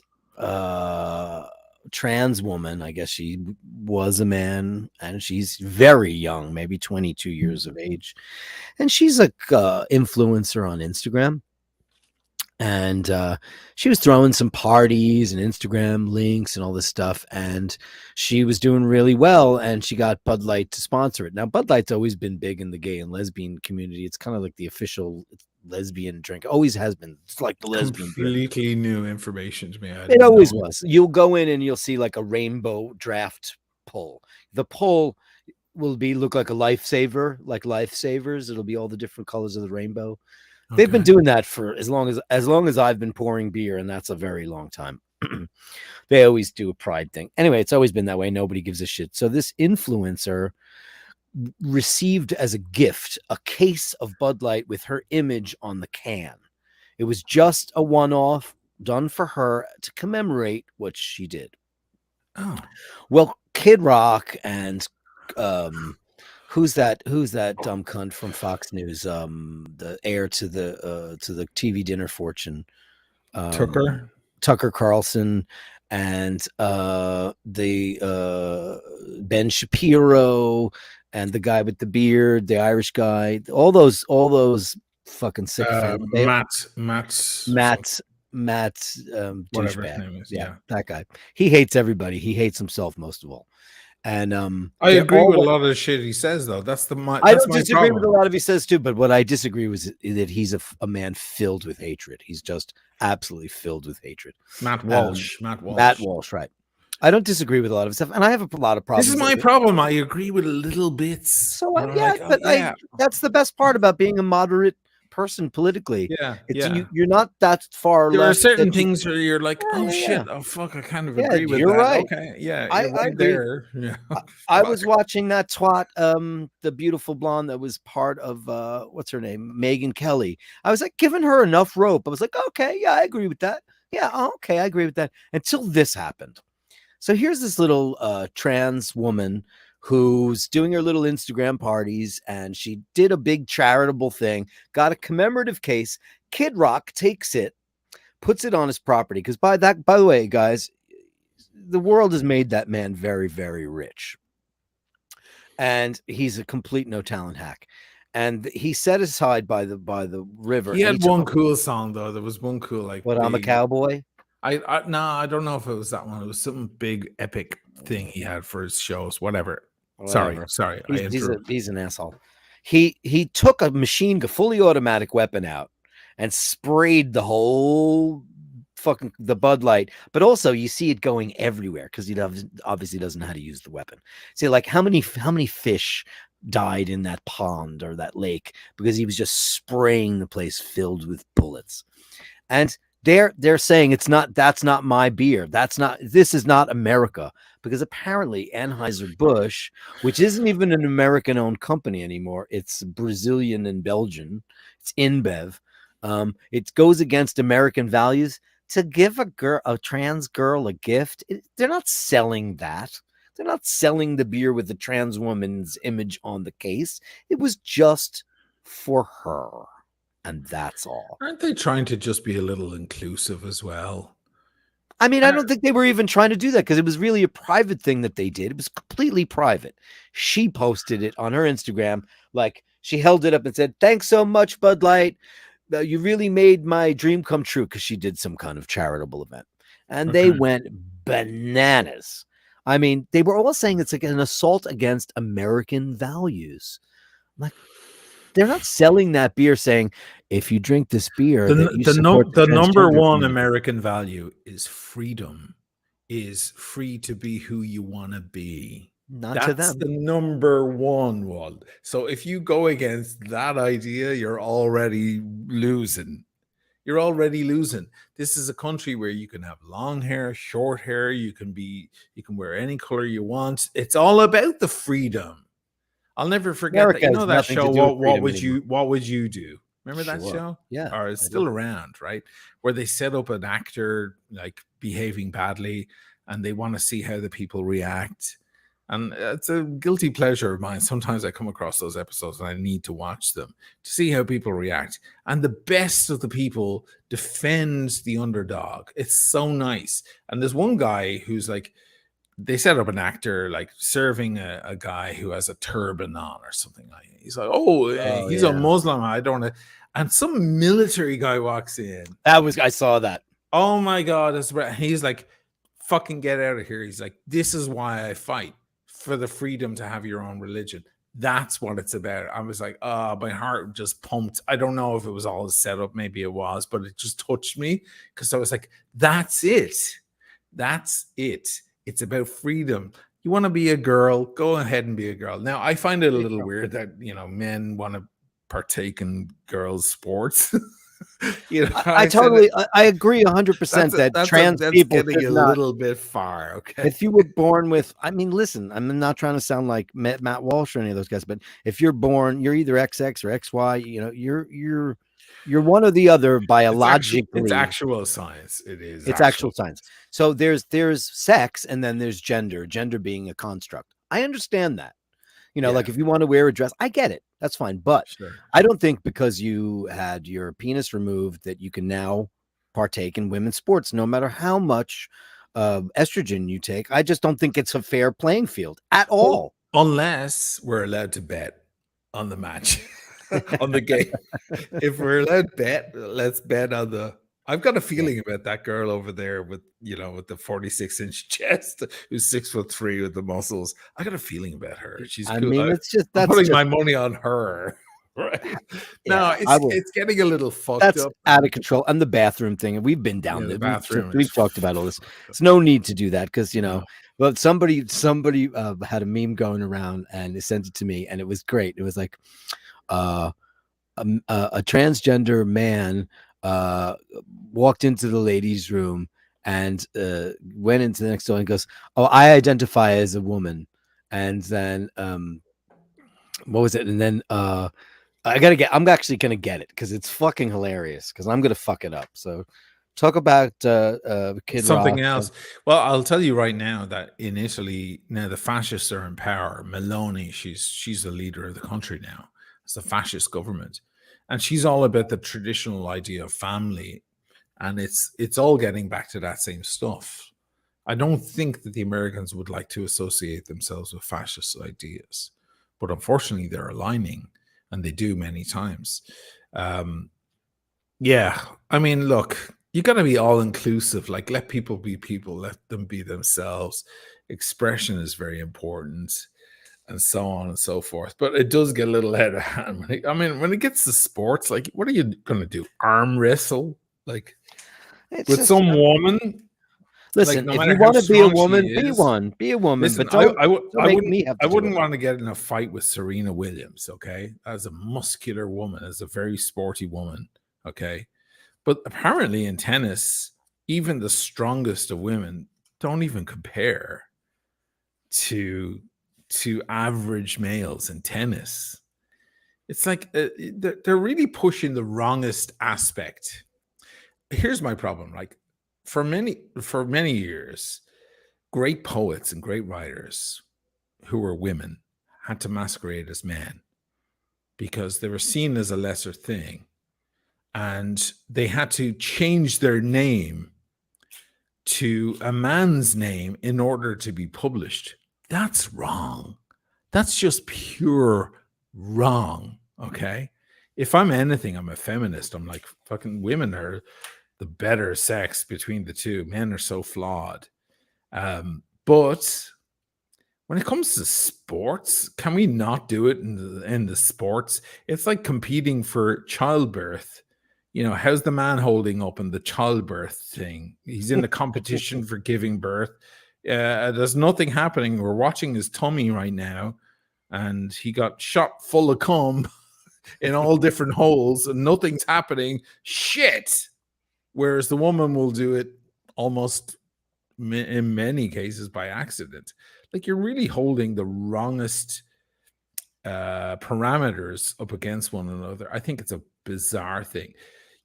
There's no reason why a woman can't write a book like a man can. Of course, we know that, and so many other things. They can lead. Of course, they can lead. They can be in business. They can be, but don't put our physicality against one another. That's like asking a piece of chalk to behave like a guitar. A guitar has strings on it. A piece of chalk is really good at writing letters on a chalkboard. Don't make the guitar try to write letters on the chalkboard and make the piece of chalk try to sing a song. Don't, like, it infuriates me because as an observer from the outside, I feel like people are putting themselves up in the wrong positions against one another, and it gets a little freaky, and therefore things get a little non-inclusive and a little exclusive. Correct. Hence Matt Walsh. He makes a lot of very, very good points. He does. He has really small hands. Or does he? He does. It's really hard to look at him because he looks all burly and macho, but he's got really tiny little slender little fingers, and I can tell that he's just got the world's smallest penis, and he's just angry about it. I can just tell because he hates things, and he's really religious. Ben Shapiro is very devout. These guys, and you know what? The last thing you want is fucking religious people telling us what to do. That's the last thing you want. You Yeah, know, yeah. That's a recipe for disaster in most cases. Yeah.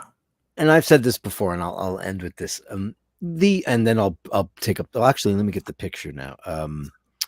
There was a like it took fucking a zillion years for gay people to not be put in jail and labeled as perverts, and Alan Turing have his mind could be chemically castrated so he could just be in love with somebody you want to be in love with. But that that wasn't following young girls into ladies' rooms and pulling your dick out in front of her.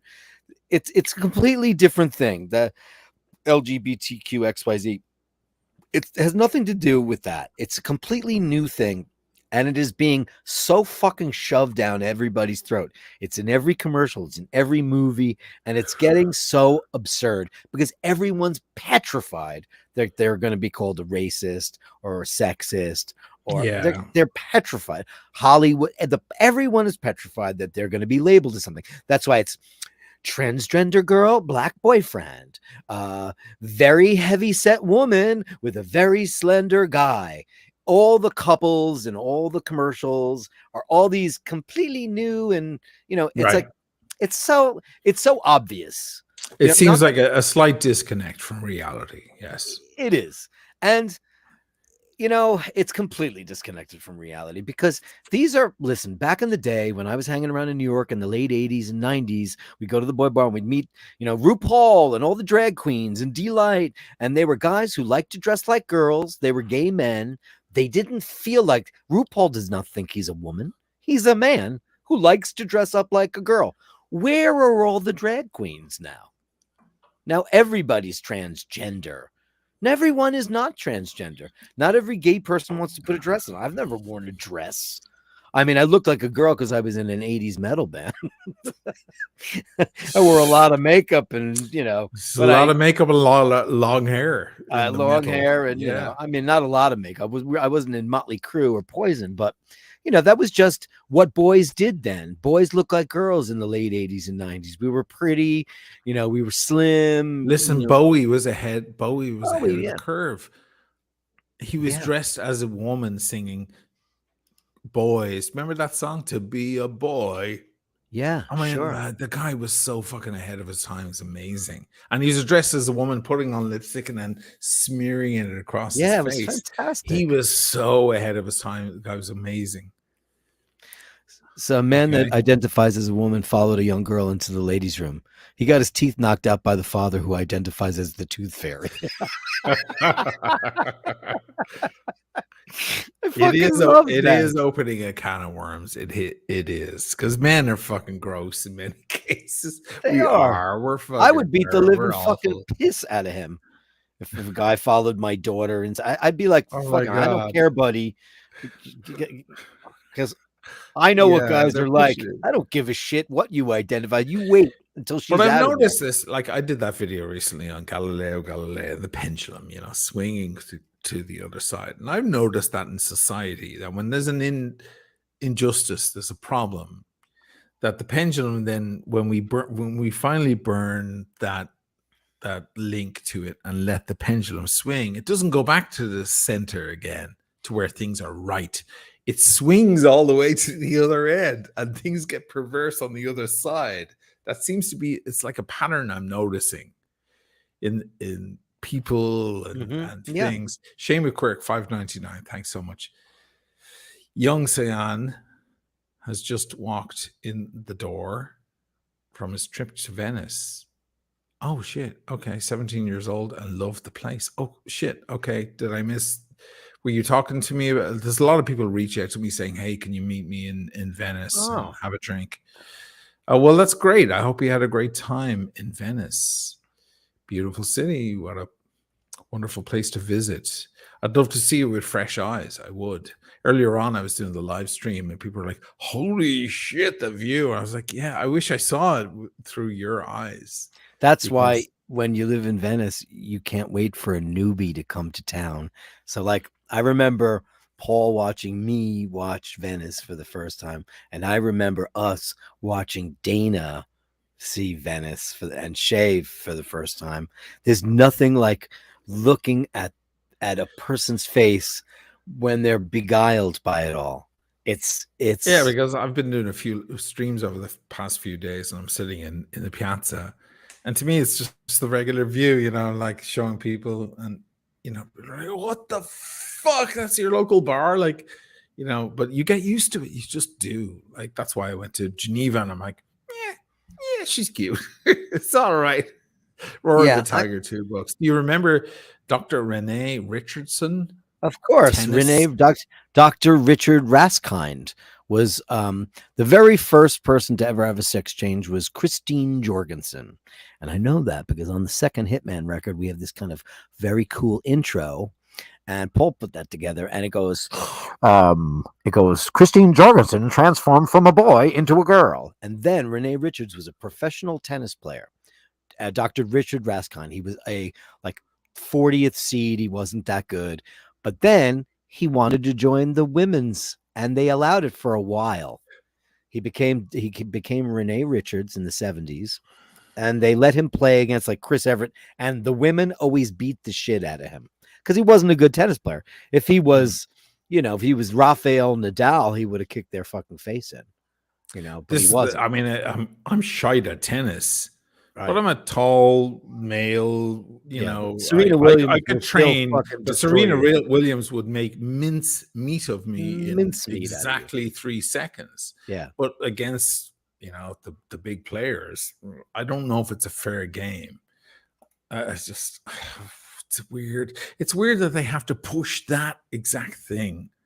You know, I understand leadership. I understand intellectualism. I understand so many other things, but like, please don't do that. Why would you do that? It's an uneven, it makes absolutely no sense. Yes, you can live your life, do all that stuff, but that doesn't make any sense to me whatsoever. It's pushing, it's pushing an odd part of the thing. It's like, listen, I can get out in the sun and I can tan, but versus a guy from the Ivory Coast, I can't survive in the sun next to him, because his pigment in his skin is so used to that and accustomed to that for generations.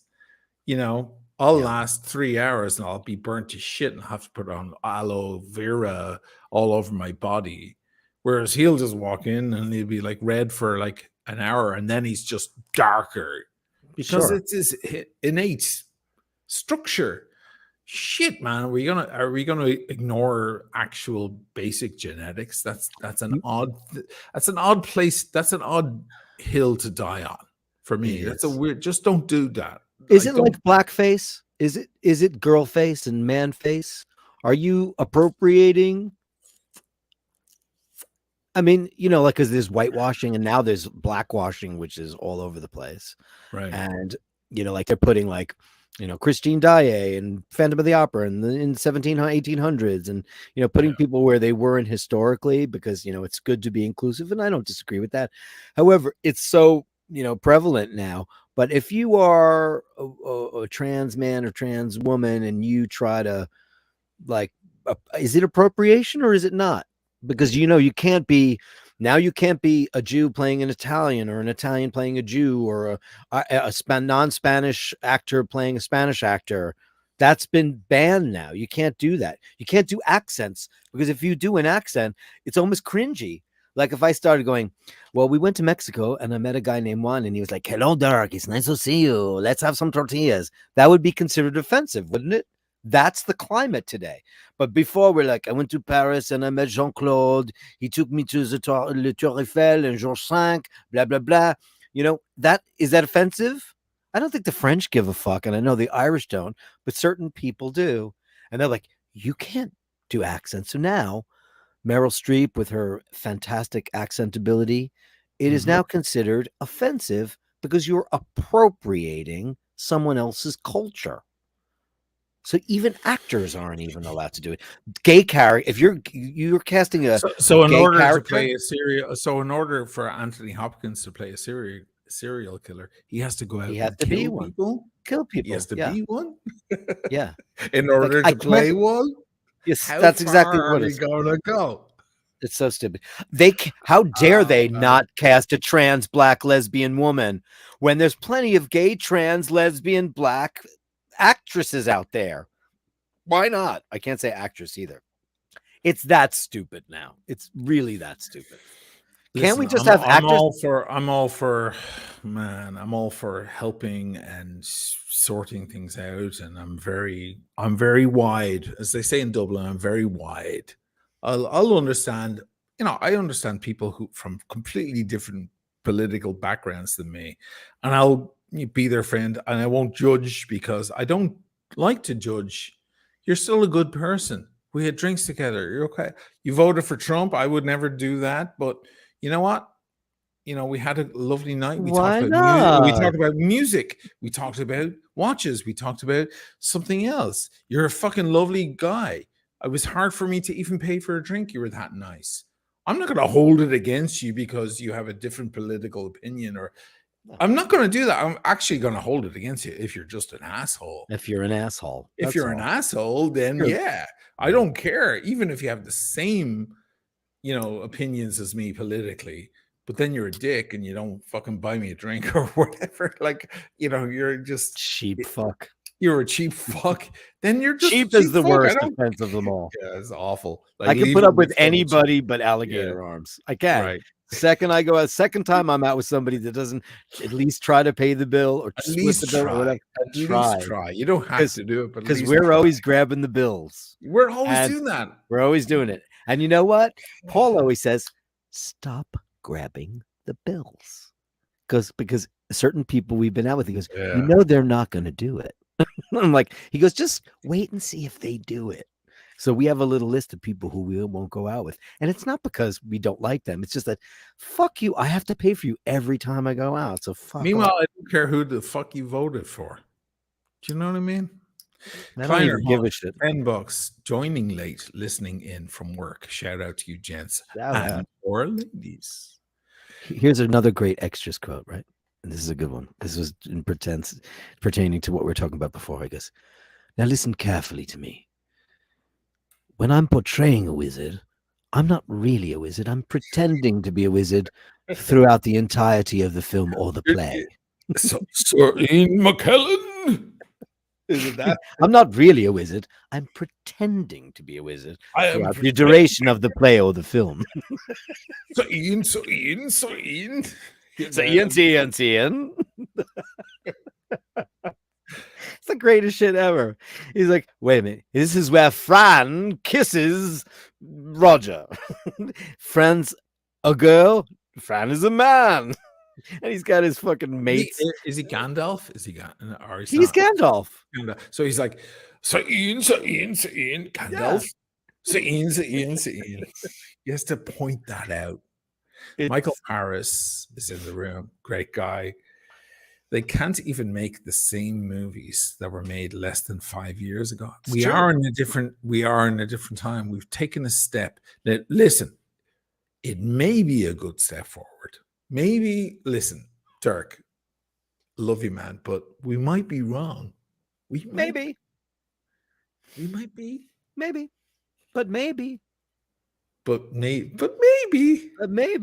I don't know. Yeah. Listen, I know many a person who identifies as the sex, not their cisgender. I know several people. There's one you'll love. If my dog likes Carolyn, I am absolutely 100%. My dog likes you. I'm good with you too. And I've seen that meme around. It's like, my dog doesn't like you. I fucking don't like you. It's very telling. What color you are. It's very my telling. dog didn't like you. Yeah.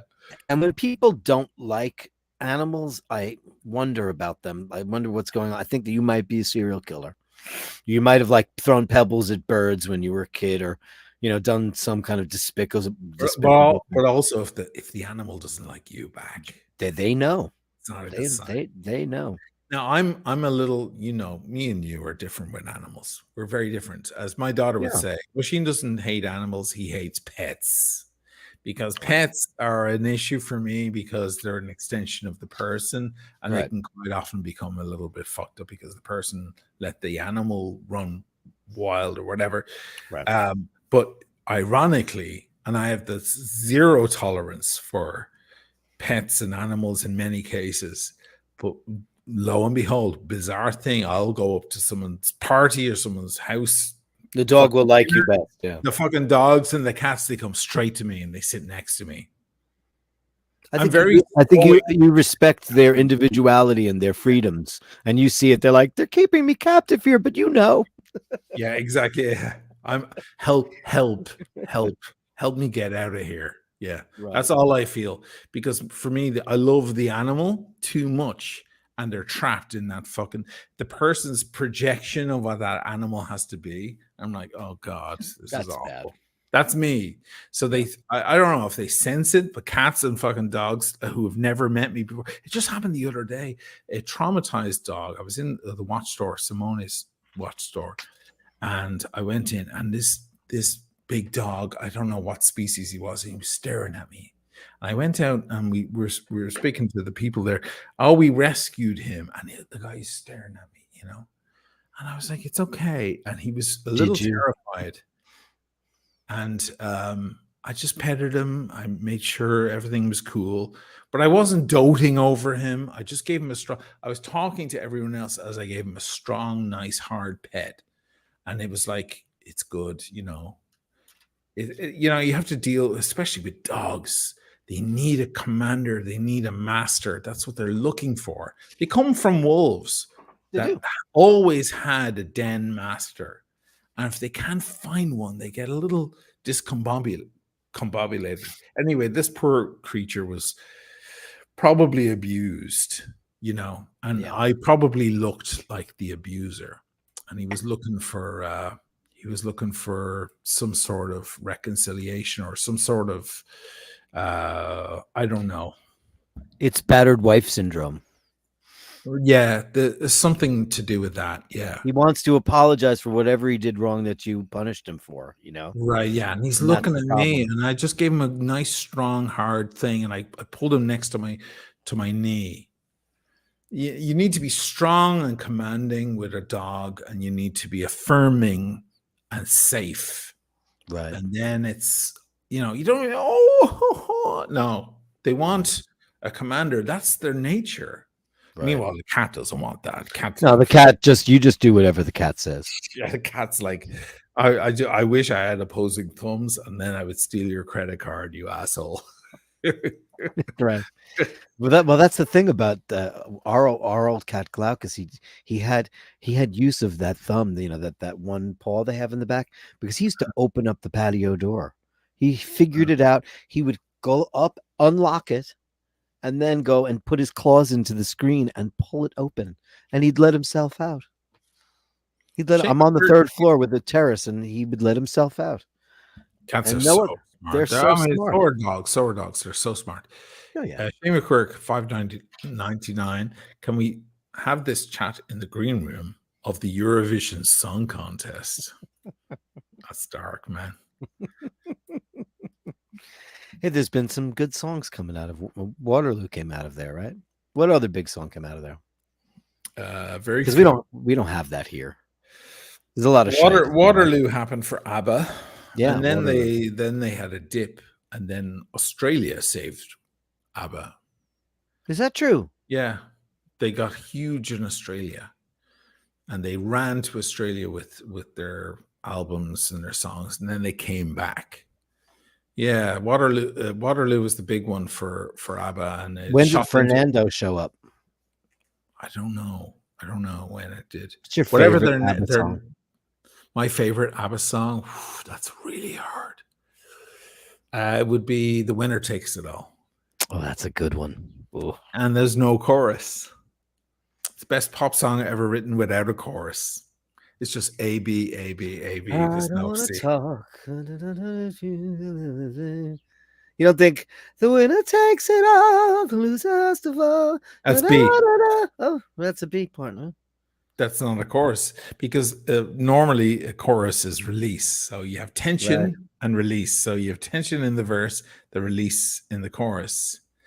There's no tension and release. It continues the tension just in a B part, because ABBA are some of the greatest songwriters of all time, ever. Huh. It's also heartbreaking and amazing. Oh, it's heartbreaking. Yeah. But I have so many friends who have different opinions. My God. Well, what's yours? On ABBA? Yeah. I think that might be their best song, but my favorite is called Like an Angel Passing Through My Room from the Visitors. Their last record. I don't even know that song. Unbelievable. Go listen to it after the show. Is it amazing? It's pretty great. Roar the Tiger, Muriel's Wedding. I love that film. Yeah. Tony Collette. It's hard to watch, though. It's hard to watch. It's hard to watch because it's very real, because the Australians had brilliant movies for a while. They had that. They had the dancing movie. What was the one where everybody's in ballroom dancing? Strictly Come Dancing. Strictly Ballroom. Strictly Ballroom. That's Baz Luhrmann. Right. Can you before he started the drag queen one glitter with what's his name from Neighbours. Right. The drag queen one in the desert. Priscilla, Queen of the Desert. Right. Yeah. They had amazing masterpiece movies for like a good 10-year stretch. They made amazing movies. They may still be making them. I don't know. A lot of Australian actors went to America. They went to Hollywood. Margot Robbie, etc., etc. Yeah. I mean, my God, so many Aussie Tom Cruise's ex-wife. What's her face? I can't remember people's names anymore. Nicole Kidman, and then the ride of an actor, Gladiator, who's now a big moose of a man. What's his name? Russell Crowe. Gladiator. I love that Russell Crowe. I love that dude too. I fucking love him. He was a ride. He's so big now. Fast now. He's Brando now. I still love him. I fucking love. When I see him in an interview, I love that dude. I'm like, yeah, he's a cool guy. And you know, I'll tell you something. He was one of the early influencers of me in watches, because he did that auction of his watches that he wanted to get rid of, that reminded him of awful marriages. It was The Art of Divorce, it was called, at Sotheby's. And it was his watches. He had a Yachtmaster, he had Panerai, he had a Breitling in there, he had a ton of stuff, and he gave a little speech about each one. And I barely knew anything about watches 5 years ago. I was like, fuck, this is fucking cool, man. This guy is so fucking cool. And his love of watches, he would finish a watch, a movie, wrap a movie, and then get a watch on the wrap in the airport on the way back from filming the movie. And I just love that. It was amazing. Me too. Yeah. And he's a brute of a guy, so he's probably got a big chunky wrist, that motherfucker. He's a big dude. He's a slab of beef, that guy. Well, Le Carre gets the win, by the way, here. Swedish band should have sang about Poltava instead of Waterloo. Horrible appropriation. Oh, wow.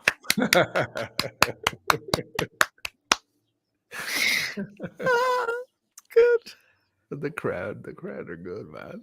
Walkabout. That was a great movie. Jenny Agutter. Do you know who that is? Do you know how I know who that is? She was in a movie called Logan's Run, which made a very big impression on me as a child. Did you ever see Logan's Run? Of course. Sanctuary, Carousel. One of the first fully nude scenes I've ever seen. You know, I was 8 years old. I saw Logan's Run on TV. I'm like, oh my God, they're fully naked. I don't even know. When you're a little kid, you know, like body parts fascinate you, you know. Right, like, because you never you're in Ireland, you never see them. Unless you're in the church. It's Father Conroy. I love the way the church get a bad rap for everything now. I've never seen anybody nude except Father Conroy's penis. He's told me to pet it. He told me to pet it as hard as I could for Jesus. Yeah, I mean, you know, it's been open seat. Listen, you're not allowed to make fun of Jews or Muslims or anybody, but you're certainly allowed to make fun of Catholics. That's for sure. It's been open season on Catholics. And I've said this 1,000 times. While I was raised Catholic, I had a fully Catholic education, and I had nothing but the greatest role models, mentors, and beautiful people, priests and nuns that were just absolutely incredible. And they made me not an asshole, and they made me relatively intelligent. And I am so incredibly proud to have been a part of it. I know some people experience something different, but I was really cute, and I was, you know, I was definitely going to be a future gay. So I was probably ripe for the picking. You must have been so fucking pretty. I was so pretty. Oh my I mean, God. I've seen photos. I mean, you're still very handsome, but I've seen so many photos of you I was with the girly pretty. perfect fucking no. You're like a girl. Yeah. I looked So like a yeah, pretty little girl. I was that's really 14 years old. thin. You must have been like, Oh yeah. perfect. At a Like, 14 years old, I totally would have hit Father Tom. I would have totally hit that. I thought he was a bang. I would have done it. I probably would have initiated it too. I probably would have, but I didn't. But they were great. And it's open season on Catholics, and it's a shame because it is absolutely forbidden to do that against Jews or Muslims. You can't do it. It's not allowed. You are a racist or an anti-Semite or you're whatever. And, if you say anything about the Catholic Church, nobody says anything. I disagree with a lot of shit in the Catholic Church. Don't get me wrong. I'm not a practicing Catholic, so to speak, but I'm a product of a pretty great system for me that worked for me. And my entire family went, and none of us are, fucked up. And I've never heard of anybody getting that. I know it happened, but it probably happens everywhere. Probably happens in the workplace and it always shouts a problem to me when somebody gets really mad offended at anything. Dave Chappelle was talking about this stuff when fucking Kanye West was like going through his anti-Semitic shit there a few months ago. Do you remember that? And Dave Chappelle was on SNL, and he was like, if it's blacks, it's a gang. If it's Italians, it's a mob. But if it's Jewish, it's just a coincidence, and we shouldn't talk about it. It's amazing comedy. It's amazing. Like, certain people are still not allowed to touch. You can touch the Irish all you want. Go ahead. All you want. We've never, you know what? I was very disappointed that at the Oscars, the Irish, there were so many Irish up for Oscars with the Banshees of Inisherin and all that stuff, great movies and so on. And no one won an award. Yeah. And they went back a little bit slided, and SNL were doing a joke about, Colin Farrell and Brendan Gleeson being slightly incoherent as they, joked amongst themselves. And they did the whole drinking thing, and they got offended. I mean, I take it every single day as an Irish man. Who got offended? Fucking Colin Farrell and Brendan Gleeson and the entire milieu there. They got very butthurt. Who did? About a drinking joke with the Irish? About a drinking joke with the Irish. Wagon hard. About a drinking joke with, I know he's on the wagon. I mean, Colin Farrell needs to be. The guy's a mess. But they got offended. That's Since weird. when do the Irish people? Because it's the new thing. Irish are admitting their feelings. We're supposed to bottle it up and kill ourselves after we've written incredible poetry. That's what we're supposed to do. Or write something absolutely beautiful and then kill ourselves. Now everyone's getting in touch with their How can we be part of that fucking crowd? Like, you can make fun of the Irish all day long. I take it on the chin every single day on the channel. You see the humor in it.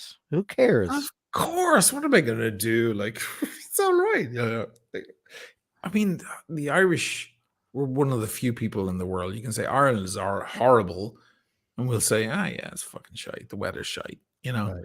You two are shite. You two are shite. Yeah, fucking shite. Sinead O'Connor's shite. Try saying that to an Italian or to a Brit. Everest Ramazzotti is garbage. Yeah, and he is. Well, they might say that, but they're focusing on one guy.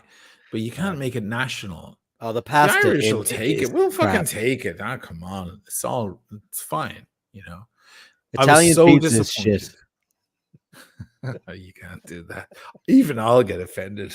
I prefer the pizza in Rome. I don't love that big puffy fucking Neapolitan style, even though I've never been to Napoli. Which you've never been to Napoli, and you've never had the real thing. But I know that style though. It's kind of puffy. Dave Portnoy was recently here. Dave Portnoy, that guy. He's a fucking muckety jackass. I mean, he's without culture. I mean, he's literally he's a sports douche. He's just like nothing. It's just nothing. Do you know that guy got Me Too'd and he got away with it? Did he? Yeah, some girl. But then again, she was a groupie, so she probably threw himself. Listen, guys, there are girls that when you play in a band, they come backstage and their objective is to sleep with you.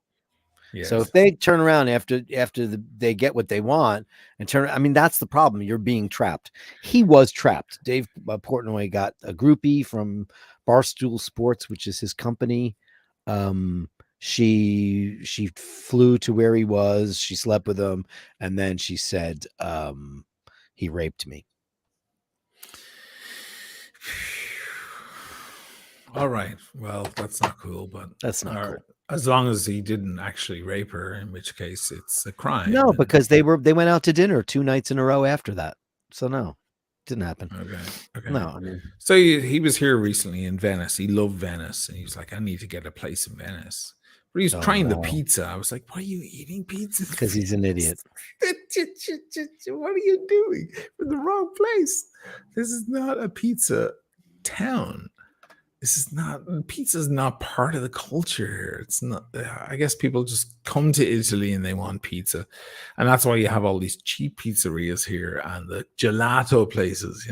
Gelato, like it's a Venice thing. Gelato, give me a break. It's all the mounds of clouds of gelato. It's not even real gelato. It's like, oh, come on. He should be eating the bacalao, the biguli, or what's the one, the squid ink? That's the Nero di Seppia, right? Nero di Seppia, it's the squid and the squid ink. Duckman, give me a shout out. Did you hit me with a? Did I miss that? Sorry, man. What's this one? Oh, here we are. Oh, wow. Johnson EDC, $20. My God. As someone who has several dog training certs, Machine is spot on about dogs needing a firm but kind leader. Yeah. Some alpha dogs will constantly try to be the leader if there isn't one around. This is something I've been saying since I was born.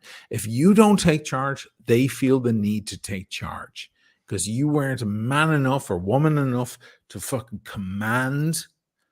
Then they need to do it. This is their instinct. It's not their fault. And stop treating animals like they're people. Like I saw a hilarious thing the other day. Oh, my dog doesn't like being inside. Oh, did he tell you that? Like, they don't speak English, you fucking idiot. Like, they don't? It's like they're animals. They deal with things in different ways. Oh my God, don't get me started. Anyway. Oh yeah, I'm going backwards now. I'm just trying. Here's a funny comment, ready? Here's a great one for you. Yeah, go for it. Did he leave the box? What's that referring to? I missed that. How you're always complaining about tourists leaving the pizza boxes in this street. Oh, the pizza box. Yeah. Pizza box. Yeah. I love the fact that the listeners remember. They remember everything. Oh my God, they remember everything. Oh my God. Thomas G. So good. 599. Did you guys see Elon Musk interview with BBC? Amazing stuff. I need to see it. I have not seen it. Tonight I will watch it. I wonder, is this like $44 million investment with Twitter figuring itself out? Like, has he worked out a way to angle that so that he gets his money back? The funny thing about Elon Musk is I feel like even if he loses 30 billion or whatever, it kind of doesn't matter to him. Why would it matter? He's like outside that thing. I just realized I have what's that? I just realized I have a Succession pillow. Oh my God, look at that. Is that great?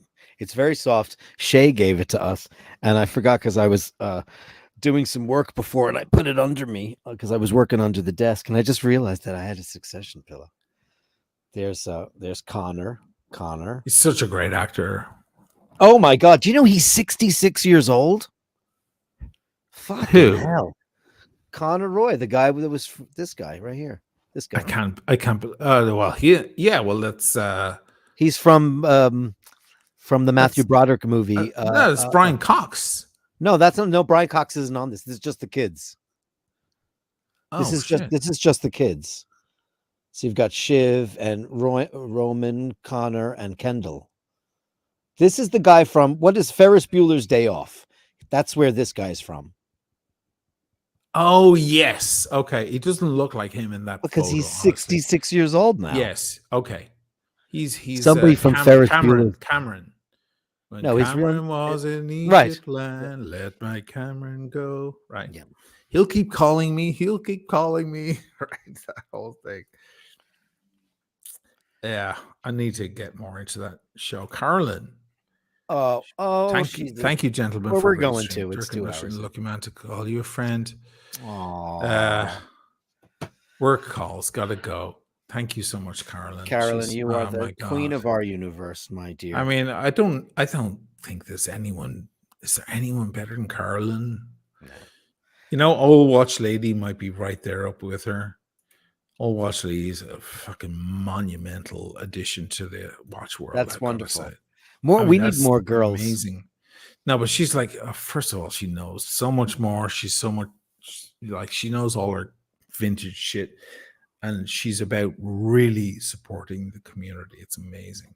That's great. But you know, these women are fucking cornerstones, keystones. I would say. Thomas G. Did we get to that? Yeah, we saw that. Yeah. Anyway, EDC said you missed his super chat, so I'm gonna. I did. Go find it. Go find it. I'm finding it. One moment, please, for an oppo. Here it is. Oh no, you didn't. Was there another one? We just got to it. Maybe we just got to. Oh, it. okay, yeah. Okay. All right, yeah, that was. Hey, listen, animals, they need that.